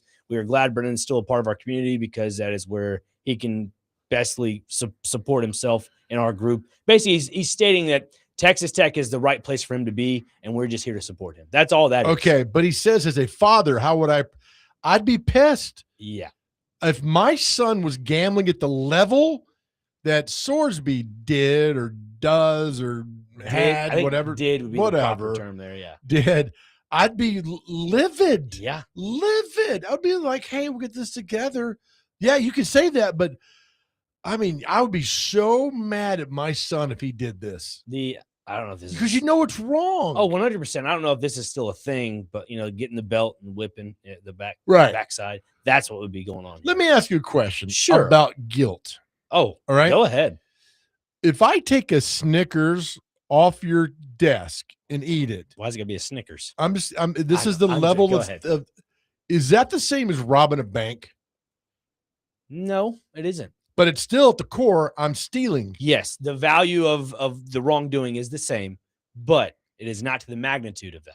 But that does not make it any better? No, it doesn't.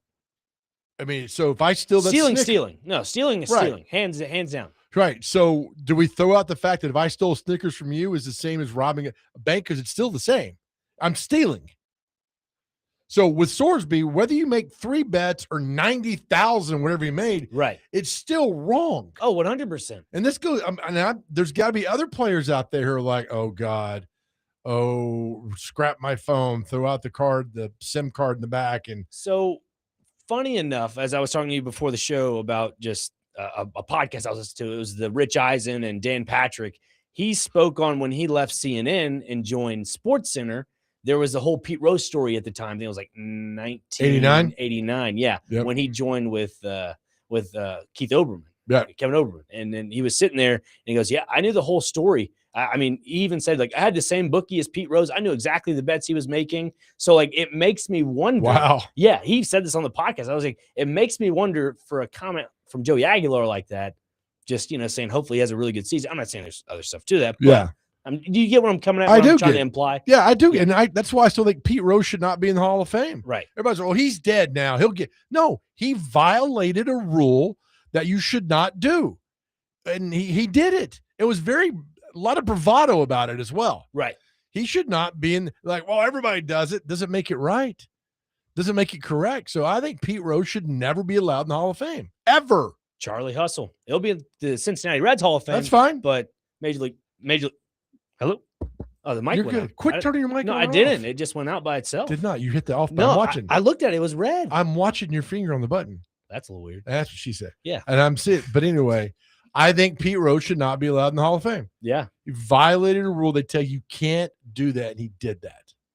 There's other guys that are out there, not just Pete Rose, that should not be in the Hall of Fame of things that happen. Yeah. It shouldn't. I mean, there are countless athletes out there. I mean, I'd have to go look at the list, but yeah. Violate something you shouldn't be. Now, it's funny during all that became like during the OJ trials, like, well, OJ's in. This was far before OJ did what he did. And so that part of that's in the Hall of Fame. And that's awful what he did. Now he's gone and terrible. But I mean, that was before. I mean, so now if something happens, you pull him out of the hall. I don't get it. I don't know if you can't retract that. That's the thing. You're in. I mean, you pull him out. Like, could they pull OJ out one day in the Hall of Fame? I don't know. And it's not my decision to make, thank God. Well, for OJ's situation, it's different because it was the off the field. It wasn't on the field. True. So, like, you're separating the OJ Simpson that was on the field from the OJ Simpson that was off the field. Is this stuff still in the Hall of Fame? I don't even know. I believe so. I would think so. If not, it's covered with like a cloth or something. Yeah, put in the back room or something. Yeah. But Pete should not be in the Hall of Fame. Right. That's a great June topic, but he should not be in the Hall Can of I Fame. propose a question? Hey, man, guys? come on now, Brando. Yeah, What's 'cause up, buddy? I'm listening to all of this and like, Which is then- good stuff. Yeah, it's very good stuff. Don't say stuff, Joe. Stuff's so lazy. I'm kidding. But to me, does this not feel bigger than just Sorsby? Because you just look at just the state of college athletics right now and the lack of power that the NCAA is kind of shown to have. They've kind of lost the battle of NIL. They've kind of lost the battle of eligibility. Right. If you lose this with Sorsby being able to Ooh, that's a literally good gamble point. and then still play, you're opening Pandora's box, because that sets a precedent to where if these guys are gambling 2 or 3 years down the line, we can say, well, you let Sorsby play. And that's the precedent that's set. So you kind of know that term. I didn't lose the battle, but I haven't lost the war yet, or I lost the battle, but haven't lost the war. Right. This Yeah. kind of feels like the war in a sense, to where Oh, if that's a you great lose out point. on this, what is really left of college athletics? That's right. And that's what led me to my point before the show, is that this is another reason why I would fast track a breakaway league. It really would. In college athletics, I think it would. But it'll all crumble. It'll all crumble. Yes, it'll all crumble, but then that would then implement a true CBA. Then that's where you have your breakaway league, you have your divisions, and then you have like a situation like this for the gambling situation. Then you could either ban the player from entirely, or you can just have a suspension of a certain degree. So right now, his punishment is missing 2 games. Correct. That's it. Correct. And then after that, it's a case by case. And the NCAA had proposed he's done, right? He's out. Well, then they because you violated the rule. So. They like you're gone, The NCAA wanted him ruled ineligible. Ineligible. which he should have been. Yeah. See, they created this nonsense. And again, the supplemental draft deadline, I believe, is June 22nd. So which is this month. he's not going anywhere. No. He'll get a judge to figure out. And NCAA does not have subpoena powers. They can't do anything. He'll find a judge that's going to go with him, and he'll miss his 2 games and play the rest of the year. Here's my interesting thing of all this, because Texas Tech, I think it's what, $4 to $5 million is what they have offered him. So he still has that $1 million lawsuit with Cincinnati, the exit fee or whatever that is. Sure. If that gets situated and then he plays, let's say 1 game for Texas Tech, they now owe him that $4 to $5 million. Oh, yeah. So he's going to, like you're saying, like I was talking about the supplemental draft for June 22nd. If he misses that deadline and he at least plays 1 game for Texas Tech, He's set. So if he goes in the 7th round of the NFL draft as a next go around, he already has his rookie deal. Has Texas Tech ruined football? They're Probably. trying. Yeah, they're trying to. They're trying. And the sad thing about Texas Tech is the guy that we talked about in the College Football Hall of Fame with Mike Leach. Everything about the air raid offense started at Texas Tech. You got guys like Lincoln Riley, who was a part of all That that. actually started at Well, Valdosta State. Well, yeah, but I mean, talk about the one and only Mike Leach, Texas Tech. Come on, man. Yeah, though he started at Valdosta State. I know, and but then I'm just Kentucky saying. and then on. I know, but I'm just saying in general, like that's where Yeah. you have a lot of those air raid style quarterbacks. Look at Mahomes. You look at Baker Mayfield. You look at Kyler was at Oklahoma, but Baker was at Tech. Yeah, that's what I'm saying. I just said two quarterbacks at Texas Tech. And he left because he was not going to play because of Mahomes. Exactly. It's just crazy that's the whole greed part, buying championships, man. It's like being the Yankees in baseball. Again, it's that oil money, though, too. I got plenty of that. You got oil? I do. Yep, I got a lot. I'll show you my dividend after the show. Oh, okay. My gosh. All right, time break time. We'll come back with more. This is the Jason Big Joe Show right here on 102.5 The Game.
All right, welcome back to the Chase and Big Joe show right here, 102.5 The Game. 3 o'clock, Real Sports Show will show up. That's DVD. They got you till 6 o'clock tonight. My baseball expert, Dr. Crane, question about you. All right. We are almost halfway through the baseball season. How do you evaluate Tony Vitello? They are 16 games out. They're 27-41. I read an article that says he's terrible. I read the next article that says he's doing great with a terrible roster he was dealt. And I read another article that says, hey, he's got something going there. Where do we stand with Tony Vitello? I would say he's working out the kinks. I know that's probably not what people want to hear, but be honest. Yeah, I think he's really working out the kinks as a manager in Major League Baseball. He's struggling with how to manage the pitching staff.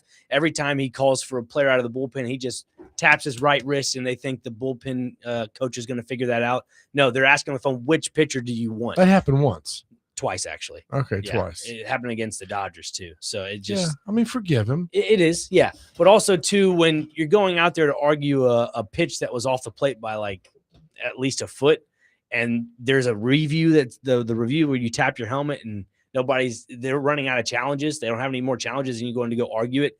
At some point, you just have to realize you can't win every argument. You can't win every battle as a coach. Sometimes you just got to bite the bullet, sit down, and let the thing play out. So where do you A, B, C, D, or incomplete? I'd give him right now a D. Right now, that's bad. But again, was he in a no-win situation though going there? A little bit. I think kind of he was a little bit because Rafael again. The Boston Red Sox chose to move off of Rafael Devers. He did not want to play first base. He didn't want to basically DH. No, he didn't want to play DH the whole time. He's doing the same situation in San Francisco. I think he just wanted a fresh start somewhere else. You have other players, and obviously I know their relationship, Buster Posey and him have a really good rapport, but there's no true pitching staff. Right. This is a bare bones situation. If you're San Francisco, you're going to hold on to him because you're probably going to have a lockout and there's going to be no baseball next year. So he has an opportunity to really work out the kinks for a full off season and really get a better grasp of the players and get a better grasp of the city itself in San Francisco. Yeah. I think that this, I'm not saying it's going to work out, but there is a slim opportunity where he could capitalize on it and say, yeah, we're going to do this. Is every college baseball coach rooting for Tony Vitello? Maybe. I can't really say yes or no to that. Why would you not say yes? Because he's the first ever college coach, went straight from there to being a major league manager.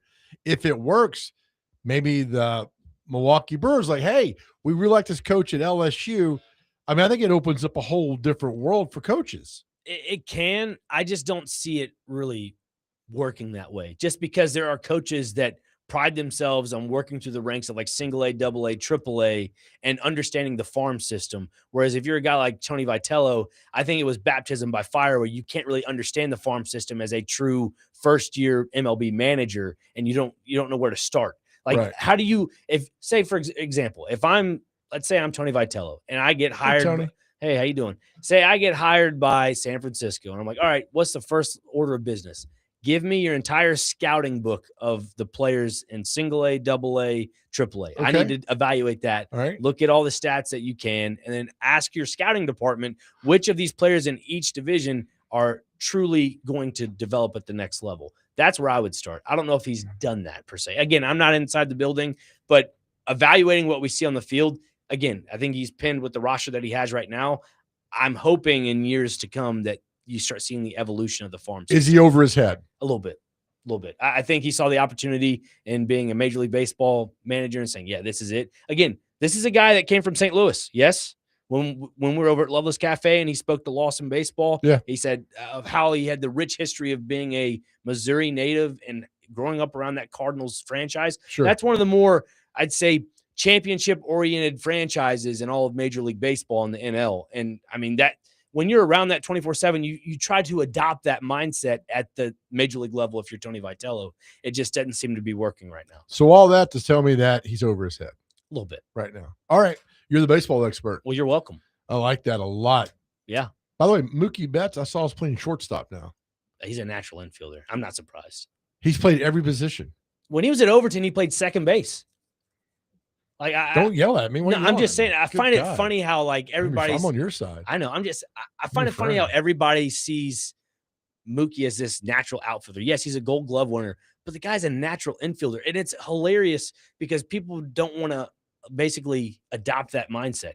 Let the guy play both positions. Let him be. He's not hitting great at the plate. I get that. He had a little bit of an injury at the beginning of the season, but the guy's a natural middle infielder. He had a great play yesterday where it was like almost halfway in the outfield and slid and tossed it to first base and got him out. I thought that was a web They gym. just showed that. Yeah, it was pretty cool. Yeah, it was a web gym, man. Well done. Creve Hall guy, right? Una baseball. Baseball. Yeah. But he went to Overton. He did. Una down here. I Yep. know it. Yep. Sonny Gray played down there too. Yeah. They're now what, the Una Bears for football or something? Una Antioch Bears, right? Yeah, I think so. They no longer do baseball over there, but Do they not? I don't believe so. Oh, crap. That's why I left and went somewhere else to play, like Creve Hall, Brentwood Civitan, and then Granny White, and then I started playing travel ball around the South. So you're like transfer portal guy. You went Yeah. to all the different baseball fields as a youth. Yeah. That's what was my second home. And then Jack Lavender Field, Twitty City, right down the ball. Jack Lavender. Yeah. That guy. All right, man. Good talk. You stayed another hour with me? Yeah, I believe so. Okay. I'm obligated to contractually, so yes. Oh, I didn't know that. All right. Come back. Third hour of the Chase and Big Joe show right here on 102.5 The Game.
All right, welcome back to the third hour of the Chase and Big Joe show right here on 102.5. The Game brought to you by our friends at the Omni Nashville Hotel. Big songwriting event tonight at the Omni. If this bar could talk at Bar Lines, 5 to 8, and it's free. If you're downtown, please stop in. Bar Lines is the absolute best. The Omni Nashville Hotel. I'm going to stop by there for a little bit to say hi because that's how much we love the Omni Nashville Hotel. Chase and I'll be down at Bar Lines tomorrow. Noon to 3, stop by and say hi to us. Our question of the day is, what's the foulest smell in the entire world? We got a ton of reaction, but we had this debate before the show, and I need you guys to weigh in on this debate. This has nothing to do with sports, which is that's the one thing we do well on the show is how many, and then Brando, you can weigh on this too. How many chuggas come before choo-choo? How many chuggas come before Brando's look up in the sky? We've had from everywhere from 1 to 14. So how many chuggas come before choo-choo? I'm going to say 6. Chugga, chugga, chugga, chugga, chugga, chugga, choo-choo. All right. Yeah, I'm going to go 6 because like chugga chugga is like 1. You get what I'm saying? Like they come in pairs. So it goes chugga chugga, chugga chugga, chugga chugga, choo-choo. So but it's still individual though. Now you're going to confuse the hell out of me. No, okay. It's individual. So there's 6 individuals. Okay. But it's in 3 pairs. Okay, so 6 individuals. Yeah. All right, Brando, what do you say? I say 4, but it depends on how much chugga. momentum you want to build. Right. That's the key. Like, how far is this train coming from? How quickly is it coming? What's your train? You can come how far ever you want it to come I think from. my train is going at a pretty medium pace. So I would Okay. say probably 4 to 5 chuggas. No, we need one answer. I'd go 4. 4. Okay. We got 2 4. Okay. I said 8. I said 6. Oh, 6. Yeah, All right. yeah. Chugga, chugga, chugga, chugga, chugga, chugga, chugga, chugga, choo, choo. I like with my son, it was like 8 when I'd read books to him. It was like 8. What are you saying? Chugga chugga from the living room? Is that how far the train's coming from? Well, I would tickle him when I did it. Oh, okay. And okay, like okay. chugga, I chugga, gotcha, chugga, yeah, chugga, yeah. chugga, and choo, choo, choo, and he would all giggle. I'd give him under his chin. He'd laugh and throw up on me. So that was the good time with that. Another foul smell. But yeah. So you say 6. Yeah. Brando says 4. I say 8. Chugga, chugga, chugga, chugga, chugga, chugga, choo, choo. It's so random that it's like it engrossed us before the show. It was like Mesmerizing. and we were talking to some of the staff here at the station, and they're like, I think it's 2. Well, maybe it's 4. Maybe, oh, wait a minute. And there's like, you start trying to figure it out what it is. So 615-737-1025. We need an answer. Our good friend, Kenny the Mailman is on the phone. We stop all when Kenny the Mailman calls in. Kenny, how are you, buddy? I am burning up, Joe. No. Yes, it is so hot out here. I'm delivering mail in a cut-off tank top and short shorts. I look like a postal Richard Simmons. Well, you can just pass by my house. We're good. I don't need the mail today. You get tomorrow. I don't care how I look, who I'm mooning, or what. It is hot. Oh man. Do you have air conditioning in your little Jeep? Please, Joe. You roll down the window and go 55. That's the type of air conditioning we have. Amen. You know, it is what it is. Yes. I love what I do, so this is part of it. Let me talk to you a little bit about Brendan Sorsby and quarterback this happened to 10 or 15 years ago. Sure. The thing that bothers us, Joe, and other people, and a brilliant guy in the back said, what about the precedent? We believe, you know, you read the rules, and it's right and wrong, and it's clear. But rules are written so lawyers can drive a truck through them, find a precedent, and do what they want to do. We laugh about it, but when a lawyer can stand up for the Menendez brothers and say, Your Honor, please have leniency on these young men. They're orphans. You remember that? I do remember that. Yep. Yeah, those are the guys that killed their parents, and their lawyer asked for leniency because they were orphans. I can't make up something that stupid. Lawyers will say and do anything. On Sorsby, if you look at it, we're not talking about 4 or 5 random bets, right? Correct. It's in the thousands.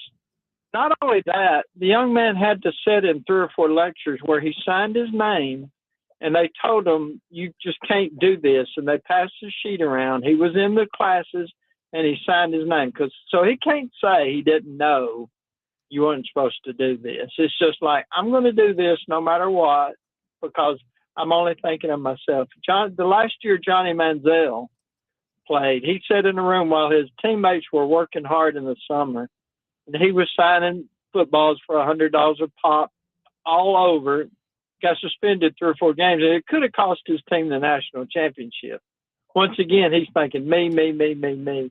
It's where we're at in the world. These rules, you understood the rule, I understand the rule, but go get I Will Cheatham from the law firm of Cheatham, Dewey, and Howe, and you wind up doing anything you want. It's a great point, and that's why this could be groundbreaking, earth-shaking decision that's coming in the next few months. So who knows, man? Yeah, this has to be fought, because if it's set a precedent, right? It doesn't matter if you sign a paper saying you heard the lecture, they talked to you, they showed you a film, you could say, well, I just didn't understand that. All right, but before I let you go, how many chuggas before a choo-choo? Oh, I don't know that. I'm going to go find me a sprinkler to run through. Have a great day. Thanks, Kitty. He's like, I don't give a damn about your questions. Just get out of here. Who cares about Thomas the Train? Just give me to a sprinkler. We got some response on the text line. Oh, the question is, you're just not joining us, 615-737-1025. This dumb question, which has just enthralled us. How many chuggas come before choo-choo? Brando says 4. Dr. Crane 6. I say 8. I like the momentum to build up. So you have someone agreeing with you on the text line. 7268 says the standard amount of chuggas is 8. Oh, thank you. I think I think you let it, like Brandon had a good point. Build up the momentum a little bit. Just don't get to it and get out of here. And Justin in Greenbrier, shout out to him. He agrees with me. He says, I think Dr. Crane is correct at 6 chuggas. The foulest smell, by the way, to me is rotten potatoes. Oh, I've never smelled that. So he thinks 6 chuggas is good? Yeah, 3 pairs. More. So like 3 pairs. Yeah, you're good. Let's see. Oh boy, not reading that one. Let's see. Let's see here. Brandy says if each chug is 1, then there are 2. If it's a pair, then it's 1. So 2 chugs. Chugga, chugga, choo. But now I'm so confused. Why? Because you're correct, but I'm like, so mine would be 4, although it's 8. Because it's a pair, so a pair becomes 1. Right. So mine's like chugga, chugga, chugga, chugga, chugga, chugga, chugga, chugga, choo, choo. Yeah. That's why 8. I clarified it like that way. Yeah. That's 8 individual. So it's individual chuggas. Right. And let's see. Cody here says, when in all caps, 8 chuggas. Yes. Cody, my man. 8 chuggas. Chugga, chugga, chugga, chugga, chugga, chugga, chugga, choo, choo. That's it. Yeah. Now Brando did 4, but Brando had a clarification though, right? Because of momentum. Yeah, you have to make sure you're building up the momentum. How much momentum is this train building up? It depends, depending on how many chuggas you want. If it's coming from further, you add more chuggas to it. That would be farther. Thank you. Farther. Here's the farther. Farther is measurable distance. Further is to advance a point. I like that. So farther. So yeah, we are an educational program. We are. We're terrible, but we educate people. Now I have a question for the both. Sure. If it amounts to the chuggas, only on Saturdays. What's that? Sorry.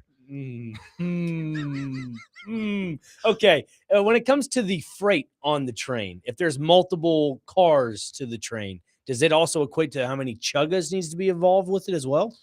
Does your chugga have a caboose? That's what she said. Does it have? No, I think no. The freight doesn't matter. I think it's still the simple of the chugga chugga. Well, then you equate gravity into this as well, because let's say like a semi truck, for example, it slams on the brakes. It's going to take a little bit of time for it to slow down. Well, of course. Same thing for a train. If you're 2-3 miles down the tracks and you got 4 or 5 cars attached to you, the little side cars or whatever they are on the back of your train, you're going to have a few more chuggas. See, the choo-choo, though, is at the front of the train. Right. So, but the choo-choo would come closer to where your destination good point. is. He's got a good point. Yeah, there. that's true. That's a better question than I even thought it would have been. Right. I'm like thinking very introspectively now about this. Is what you get for June in sports topics. This is what June is made for. I'm just and the responses. I love this. Yeah. Our text line is so great. I mean, we got one guy saying how much tonnage is on the train. I mean, that's what I'm asking here. Yeah. I I mean, that's true. Isn't that? That's I used to ask that when I was down on 2nd Avenue back in my partying days. Mm. How much time is just on the truck? Oh boy. 0789. He or she compliments us arguing about the chuggas because I think it's 6. You think it's 8. You know. Well, it is what I it is. challenge you to go to your coworkers and ask, because we were like, I found it, we laughed, and then we started asking people, and it became really a serious topic of like, well, wait a second, wait a second, and now then Brando throws in the momentum part of this, and it just becomes a whole different level of questioning. Exactly. We have 9680 on the text line that says this discussion is making me want to grab a beverage and chug. So test it out. That's right. That's another one like that. All right, we'll take a break. The question is, how many chuggas come before a choo-choo? It's fantastic how this is taking off. Right here, 615-737-1025, the Chase and Big Joe Show, 1025 The Game.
All right, back here on the Chase and Big Joe. Oh, I'm sorry, Joe. Why would you? We waited for the line and you spoke over it. You've been doing this for years now. I know. And he got so excited like a little kid at Chuck E. Cheese.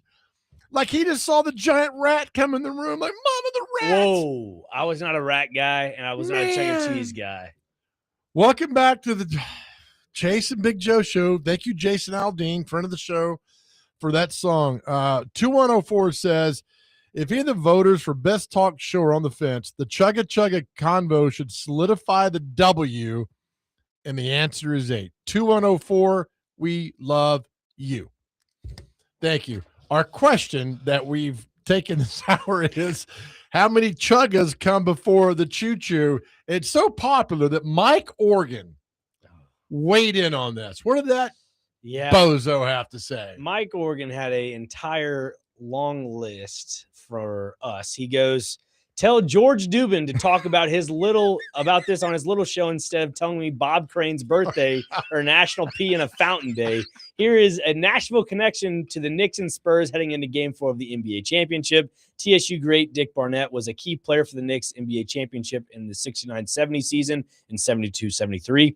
Barnett was an outstanding guard along with other key players like Willis Reed, Walt Frazier. Nice. Let's see, Bill Bradley, Cassie Russell in 69-70. In 72-73, he was joined by Reed, Frazier, Bradley, Jerry Lucas, Earl Monroe, and Phil Jackson. Burnett was also a NBA All-Star in 68. The Knicks retired Burnett's jersey number 12 jersey in 90. Burnett is also a Naismith Memorial Basketball Hall of Fame and died April 27th, 2025. Man, okay. I love connections. That's a great TSU connection. Thank you, Mike Organ, for that. All right, so more responses on how many chuggas come before the choo-choo. Connor Newt, the rifleman, came in and said 2. He's like, chugga, chugga, choo-choo. So 2, 4, 6. We all got around the answer. Back to Brandon's thing. It's about the momentum of the train. You don't know. So the chugga, chugga, choo-choo is probably like right up on where you're coming at. So shout out to Matthew in Nashville. Says I'm right, which I love. He even Googled it to confirm. Well, read his text. He goes, Google says the amount of cars on their cargo affects how intense the choo-choo is. And Nick is right with 6. That is amazing. The fact that we had somebody actually look that up for the chuggas. That is really cool. Read some more. You got it, buddy. Let's see. Oh, boy. As a teacher, I go off the book by Kevin Lewis, but chugga, chugga, choo-choo. So 2. Yeah. The book, there's a book? Yeah. Okay. Kevin Lewis. All right. Nevada Josh says, oh, boy. Let's see here. Okay. It's Nevada. Nevada. No. Nevada. I'm just because I got yelled at for saying Nevada. Really? Yeah, it's Nevada? Yep. Why Nevada? I did when MTSU played Nevada last year. I did a radio interview and I said, "Hey, they're looking forward to taking Nevada." They're like, "Well, hold on," and they stopped the interview and said, "It's Nevada." I said, "Okay, I'm sorry." All right, I'll try to remember that. I'm just a dumb hillbilly from Nashville. Nevada Josh. He says, "How much alcohol can you chugga until you choo?" That's a good question. Yes, that is true. I'm not sure how many. This is from earlier. Harold Henry says, talking about the World Cup and all these foreign, fans saying, I can confirm Dr. Crane's assessment. Laura's Portuguese cousins always want to go eat at Corner Pub, Cracker Barrel, or Mexican food. It's just something they don't do overseas. He says, there is no way, by the way, talking about the Snickers conversation, there is no way that Joe would steal a Snickers off your desk. He would take at least 5. There's 5 sitting there, but that's the question about earlier about robbing a bank or stealing a Snickers off your desk. Is there are they different? Because the core is stealing, but yeah, that was the last hour. Come on, man, catch up with us. Let's see. Again, how many chuggas come before the choo-choo? Thank you, Justin in Greenbrier. Excuse me, I read the wrong one. He says, I'm laughing so hard at this.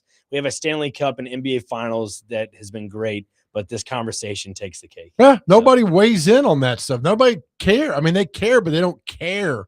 You put something goofy like this and people want to weigh in on all that. Another nice compliment from 0789. Love y'all are arguing about the chuggas and trains. This is fantastic. Yeah, it is. It is there. I guess because there's no right answer, and we're all trying to argue that our answer is the correct one, when there's really not. I'm with 8586 on this one. Nevada, tomato, That's, tomato. that's Nevada, Josh. No, I know Nevada. Yeah, I'm with you. I say Nevada all the time, but it's wrong. Yeah, Do you want to be wrong? We're going to be right. always want to be right. That's right. Or as we say, you'll be wrong or correct. I'd rather be correct. There you go. And Nevada, Nevada, What is that? Josh A Boston accent? has He he weighed in right now. Read it. Oh, did he? Yeah. I did not get that. Refresh your little dumb Commodore 64 and get It's it. going to take a while. I mean, wrong text line. See, I refresh it. It goes to the other text line. What other text line is there? There's like 3 of them from like all the other stations. Oh, okay. There's only one that's important, though. I know. Okay. I didn't get anything. It's like I tell you, the most important game on the Titans schedule Is the next one. is the next one. Why is that so hard for people to figure out?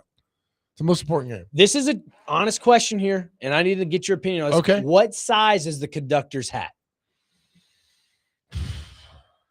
I'm going to say large, Large. like a 7 and a quarter. Well, I feel like if there's 6 chuggas behind the chugga choo choo, it's got to be a quite, What are you taller saying? guy. The engineer's a big old fat guy? I did not say that. I think you implied it. I'm just saying he has to be like at least 6'7", 250, You just made a 260. lot of kids go crazy. Why is that? 6'7". Oh, that wasn't. That was not on he purpose. did do that on purpose. That was He not did. on purpose. You rat. All right, we got to take a break I again. don't like rats. I don't like rats. But there's a word after rat that I wanted to use. It Poison, starts with a B. beach ball. Close. The mafia. You're in the mafia. You guys say it all I'm not. the time. I'm not. Yeah, you do. Beefcake.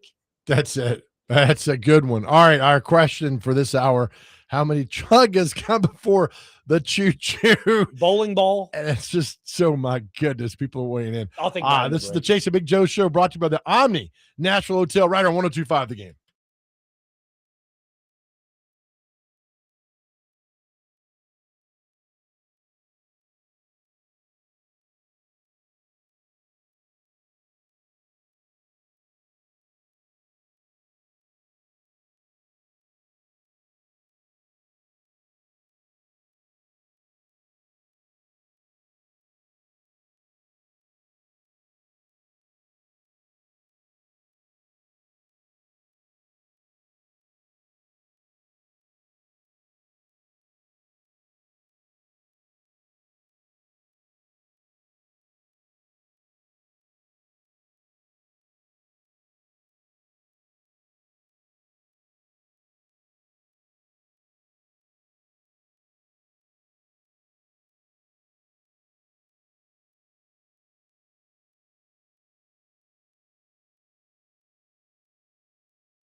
I mean, you can't interrupt this.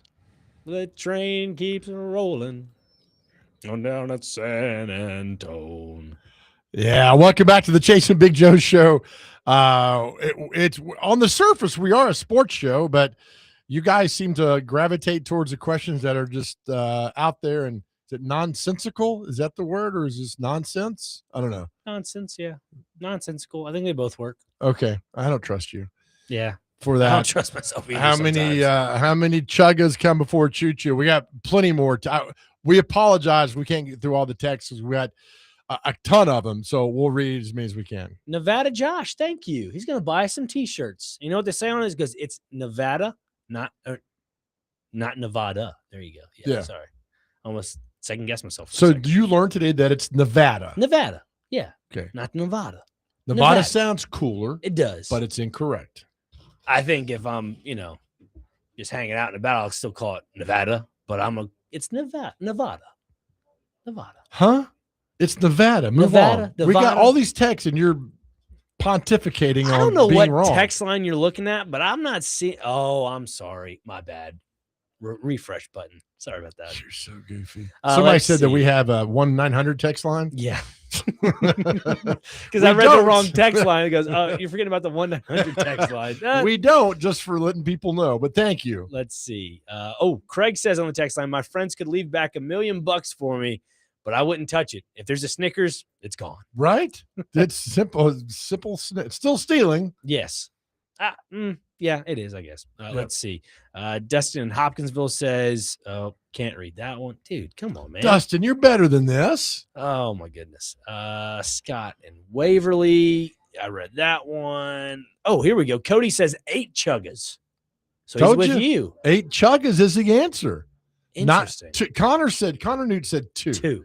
But again, I think that's more on the, I'm right up on my destination of chugga, chugga, choo, choo. Instead of chugga, chugga. Maybe you just can't last long. Maybe that chugga is you got to get in and get out. A short breath chugga. Yeah, right. 4, 6, I'll give it kind of, but I like to let the momentum build a little bit. Yeah. Chugga, chugga, chugga, chugga, chugga, choo, choo. Yeah, it works better that way. But to Brandon's point, chugga, chugga, chugga, chugga, chugga, chugga, choo, choo. That was 6. Yeah. That's because it's paced out. Okay. It's the slower version of that. I get it. Okay. But I think the proper one would be chugga, chugga, chugga, chugga, chugga, chugga, choo, choo. Yeah. Give me one more. Yeah. Let's see here. These are worst smells, funny enough, but I'll read one of those. The worst smell, someone says, is Knoxville, Tennessee. Oh, my goodness. Let's see. Oh, here we go. Let's see. 2758 goes, spoiled milk in the car left by my kids, or Jägermeister from adults. Oh, Jägermeister. Mm. Never again with Never again with Jägermeister. Somebody says, how do you make your tuna? Talking about in the microwave you talked about earlier. Yeah. And someone says, do you put mayo with that? If you do, you need to grow up. Oh, mayo and tuna? Absolutely. Miracle Whip. Are you serious? Absolutely. No, I just don't like mayonnaise. Maybe it doesn't like you. I don't mind Miracle Whip. There's a lot of people who don't like mayonnaise. A lot of people don't like mayonnaise. It's just like lard, white lard. Watch your mouth. I'm sorry. It's what it is. Was that directed at me? No. Oh, okay. It was the condiment. That's what it is. Condiment. Okay. Yeah. All right. I like Miracle Whip and tuna. It's fine. I have no problem with it. There's some text in there I just cannot read, but they're hilarious. There's many we can't read. That's a great one. Oh, yeah. That's what I'm thinking in my head every single time here. Let's go off of that one. Can't read that one. I mean, there are some of these out here I just cannot read, so I apologize. That's okay. A lot of them. Are you going to watch Game 4 tonight of the NBA Finals? I will. Yeah, let's go New York. Love it. Still Knicks in 6. I said it at the beginning, and I'll stick with it. Knicks in 6. Mm-hmm. I think they win tonight, and that puts them at 3-1. They win in San Antonio, or they lose in San Antonio, makes it 3-2. Come back home. They go back to the Garden and win. Okay. I thought for sure they'd win Game 3 of the Knicks, because they dominated 1 and 2. Yeah, well, near halftime, the momentum shifted. But no, Victor Wembanyama, you have to somehow just rough him up. Like Charles Barkley said, you just got to rough him up down low and just make sure that he can't really have much momentum around the paint. And also just anytime they toss the ball near the hoop, he just puts a finger on it and it drops in the net. It's a cheat code. When did Karl Anthony Towns become this good? I mean, he's always been good, but I mean, he's like dominating good. There's something about those players when they're in not a small market, but a team that it's just them. Like when he was in Minnesota, it was just him. Right. So I think now he's on a true team in New York. Like Jalen Brunson taking that pay cut, you're able to get players like Karl Anthony Towns, Josh Hart, and OG Anunoby, who, again, you look at that guy, he has consistently averaged 17 points per game in his finals, and he's been one of those players that you need to step up in roles like that. So, I looked it up, and I think this was I thought I saw the right thing. Karl Anthony Towns makes $54 million a year. Can I hold $1? $54 million a year. What do you do with that money, right? Like, I mean, you figure you get half of after taxes yeah, and paying your agent. Taxes, so you get $27 million. Again, you know where I'm going. Mm-hmm. You're gonna buy a nice little house in the Keys. Yeah, you take care of yourself. How you doing? Keep it moving. Yeah, the moving truck leaves at 3:00. Never see you again. I'll be down there, and I'll send you postcards. Yeah, talk about hot weather. That's it's all right. You're okay with that? At night, it's fantastic. It's hot. It's 1,000 degrees outside our studio today. Yeah. You ever? Would you rather be here or on Key West? Key West, because there's probably a pool to go to or a beach. Well, there's a beach. You got a pool here. Yeah. I mean, pools are nice, especially if they have mahi. So bites. pool or pond? Pond be good for you. All right, let's go. It's time break time. We're gonna come up next. Sure. Celebrity birthdays. And what day is it? Brando making the special guest appearance today for the big segment. Coming up next, right here, 102.5 The Game.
All right, welcome back to the final segment of the Chase and Big Joe Show. DVD will take you from 3 to 6 today.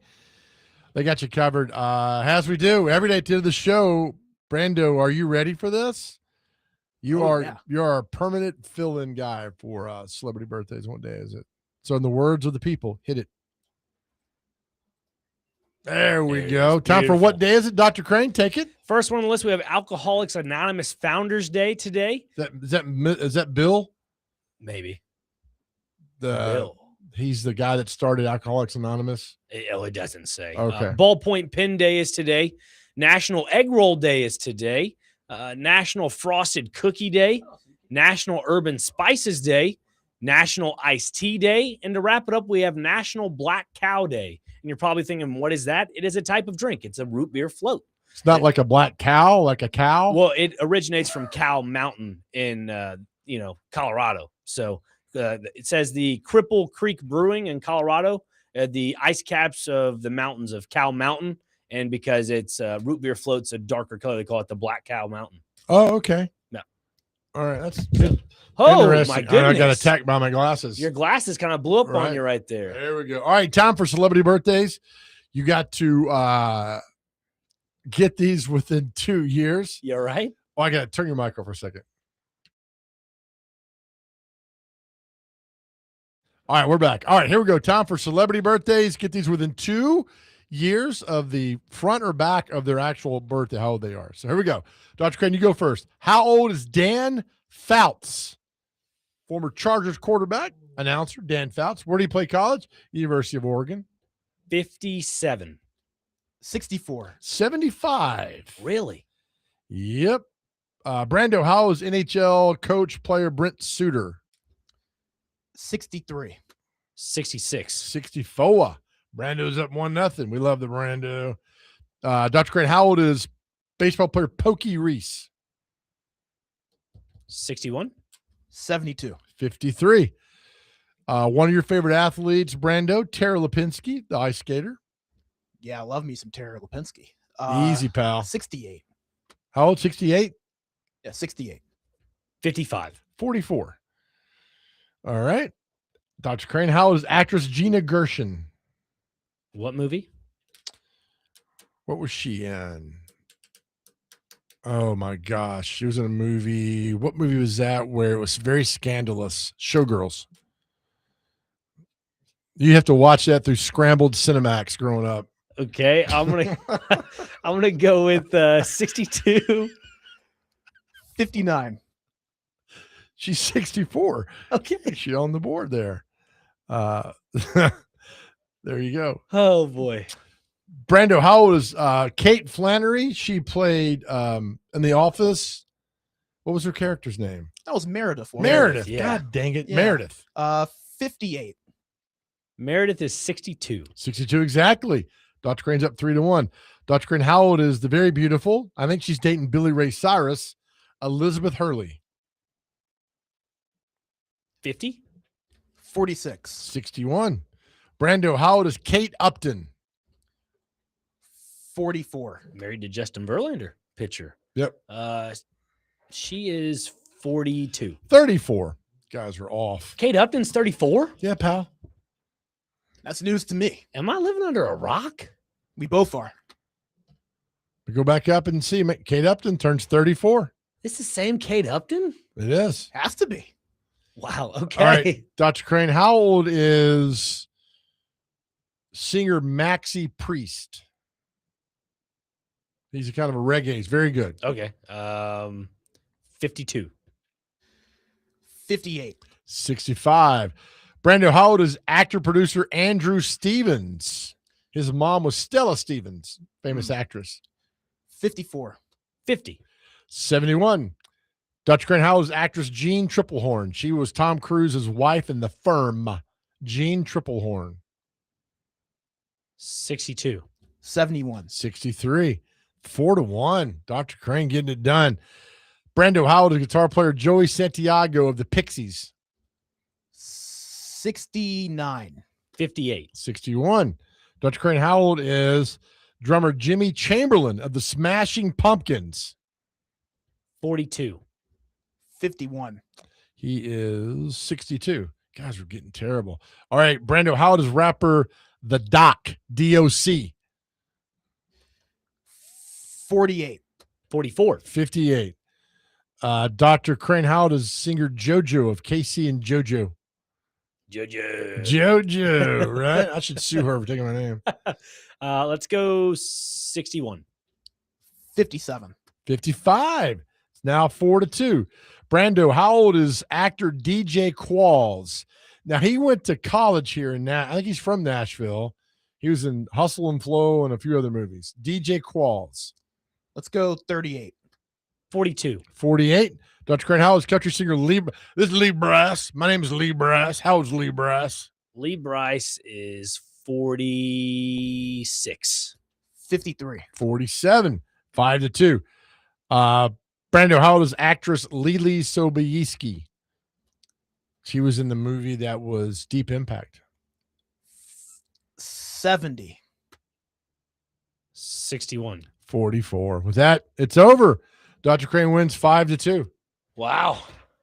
Well done. Sorry, Brando. You tried, though. We gave it a good effort. I feel I like you- expect more of myself. I feel like you got a lot going on back there. Yeah, I was distracted. That was Yeah, why. that's all right. Yeah, it's got going on back He feels my pain a little bit. It is tough Yeah, sometimes. I to get can behind the relate. board. Yeah, I thank you. see what you have to, go through every day. It's tough, but it's all right. Sometimes you have to walk a mile in another man or woman's shoes to, Why are you wearing experience. woman's shoes? What do you do at night Oh, that I we don't know don't. about? I just don't exclude the others out Yeah. Okay. And also, too, like when he's behind the board, some people call during celebrity birthdays. I don't know why that is, but let's not do that. So, Okay. It's America's favorite game. We don't want to waste anybody's time. And Does not waste anybody's time on that segment getting it done. Yeah. So well done. Again, thanks for all the responses to our goofy question of the day. I mean, we couldn't get to all of them. We really appreciate you guys doing that. A lot of people waiting. They love Dustin from Hopkinsville's 12-minute phone calls. They really do. It really goes a long way. So thank you, Dustin. yeah, they definitely do go a long way. Yeah, You're sorry I right. couldn't get you in on the train conversation. We don't have another 2 hours to listen to your story. It's tough. That's all right, right? Look, when you follow up with DVD afterwards, you got to find time to talk. In Yeah, between that, that's you know? right. Yeah. So, Do all that. So, all right, man. We got about what's our out time there, Brando? got about 2 minutes. You got give or 2 minutes. take. Yeah, Joe. Okay. Come on, man. Call this circling the tower, right? How's it We're going in a today? four-corner stall here. Hold on 1 second now, Brandon. I did hear. Make sure you get Tony Basilio on that phone again. Is he on a Zoom or a Cricket phone? I did hear that the George Plaster is in the building. Is he? I did hear this from a little birdie. He was a little bit earlier. He actually came in, made an appearance. Came there in for to a second. smack Parker and he had to leave. That's probably what he did. We'd have done that for you, George. Just pay us $5. Yeah, there you go. We get it all done. Who wins tonight? I think that the Knicks win tonight and then losing San Antonio in Game 5 and Game 6 they come back to Madison Square Garden. Call it a day. Okay, so everybody's losing at home. Yeah, Right now. essentially so, yeah. Okay. Yeah. But Knicks win tonight at home. Okay. You gonna Brendan Sorsby that for me? What? You gotta is that one you taking to the bank? Just a Knicks fan, man. Do you gamble? Yeah, at the table. Okay. Is that okay? Why you keep hitting the table and it's making Hand gestures. Is that okay? all right, we'll end the show on that. Brando, thanks for your hard work, I'm buddy. Italian. I can't help it. Thank you Appreciate guys for you. having me. You're well done. As we leave DVDs coming next, we leave every show every day to our message to our guys out there. We love you. We understand the days sometimes are tough and rough. And again, I tell you, you've survived every bad day in your life so far, and you're still here. That's something to be proud of. All right. You're still here. Find the gratitude. Ask God for opportunities. Watch him work miracles in your life. I'm telling you, it happens. Know how powerful you are. I pray that you understand how powerful you really are and that everything you need to succeed, God's given it to you.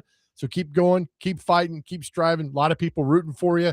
You know that we are. Know that we love you. More importantly, more than anything else in this world, please know how much God loves you. DVD is next right here, 102.5 The Game.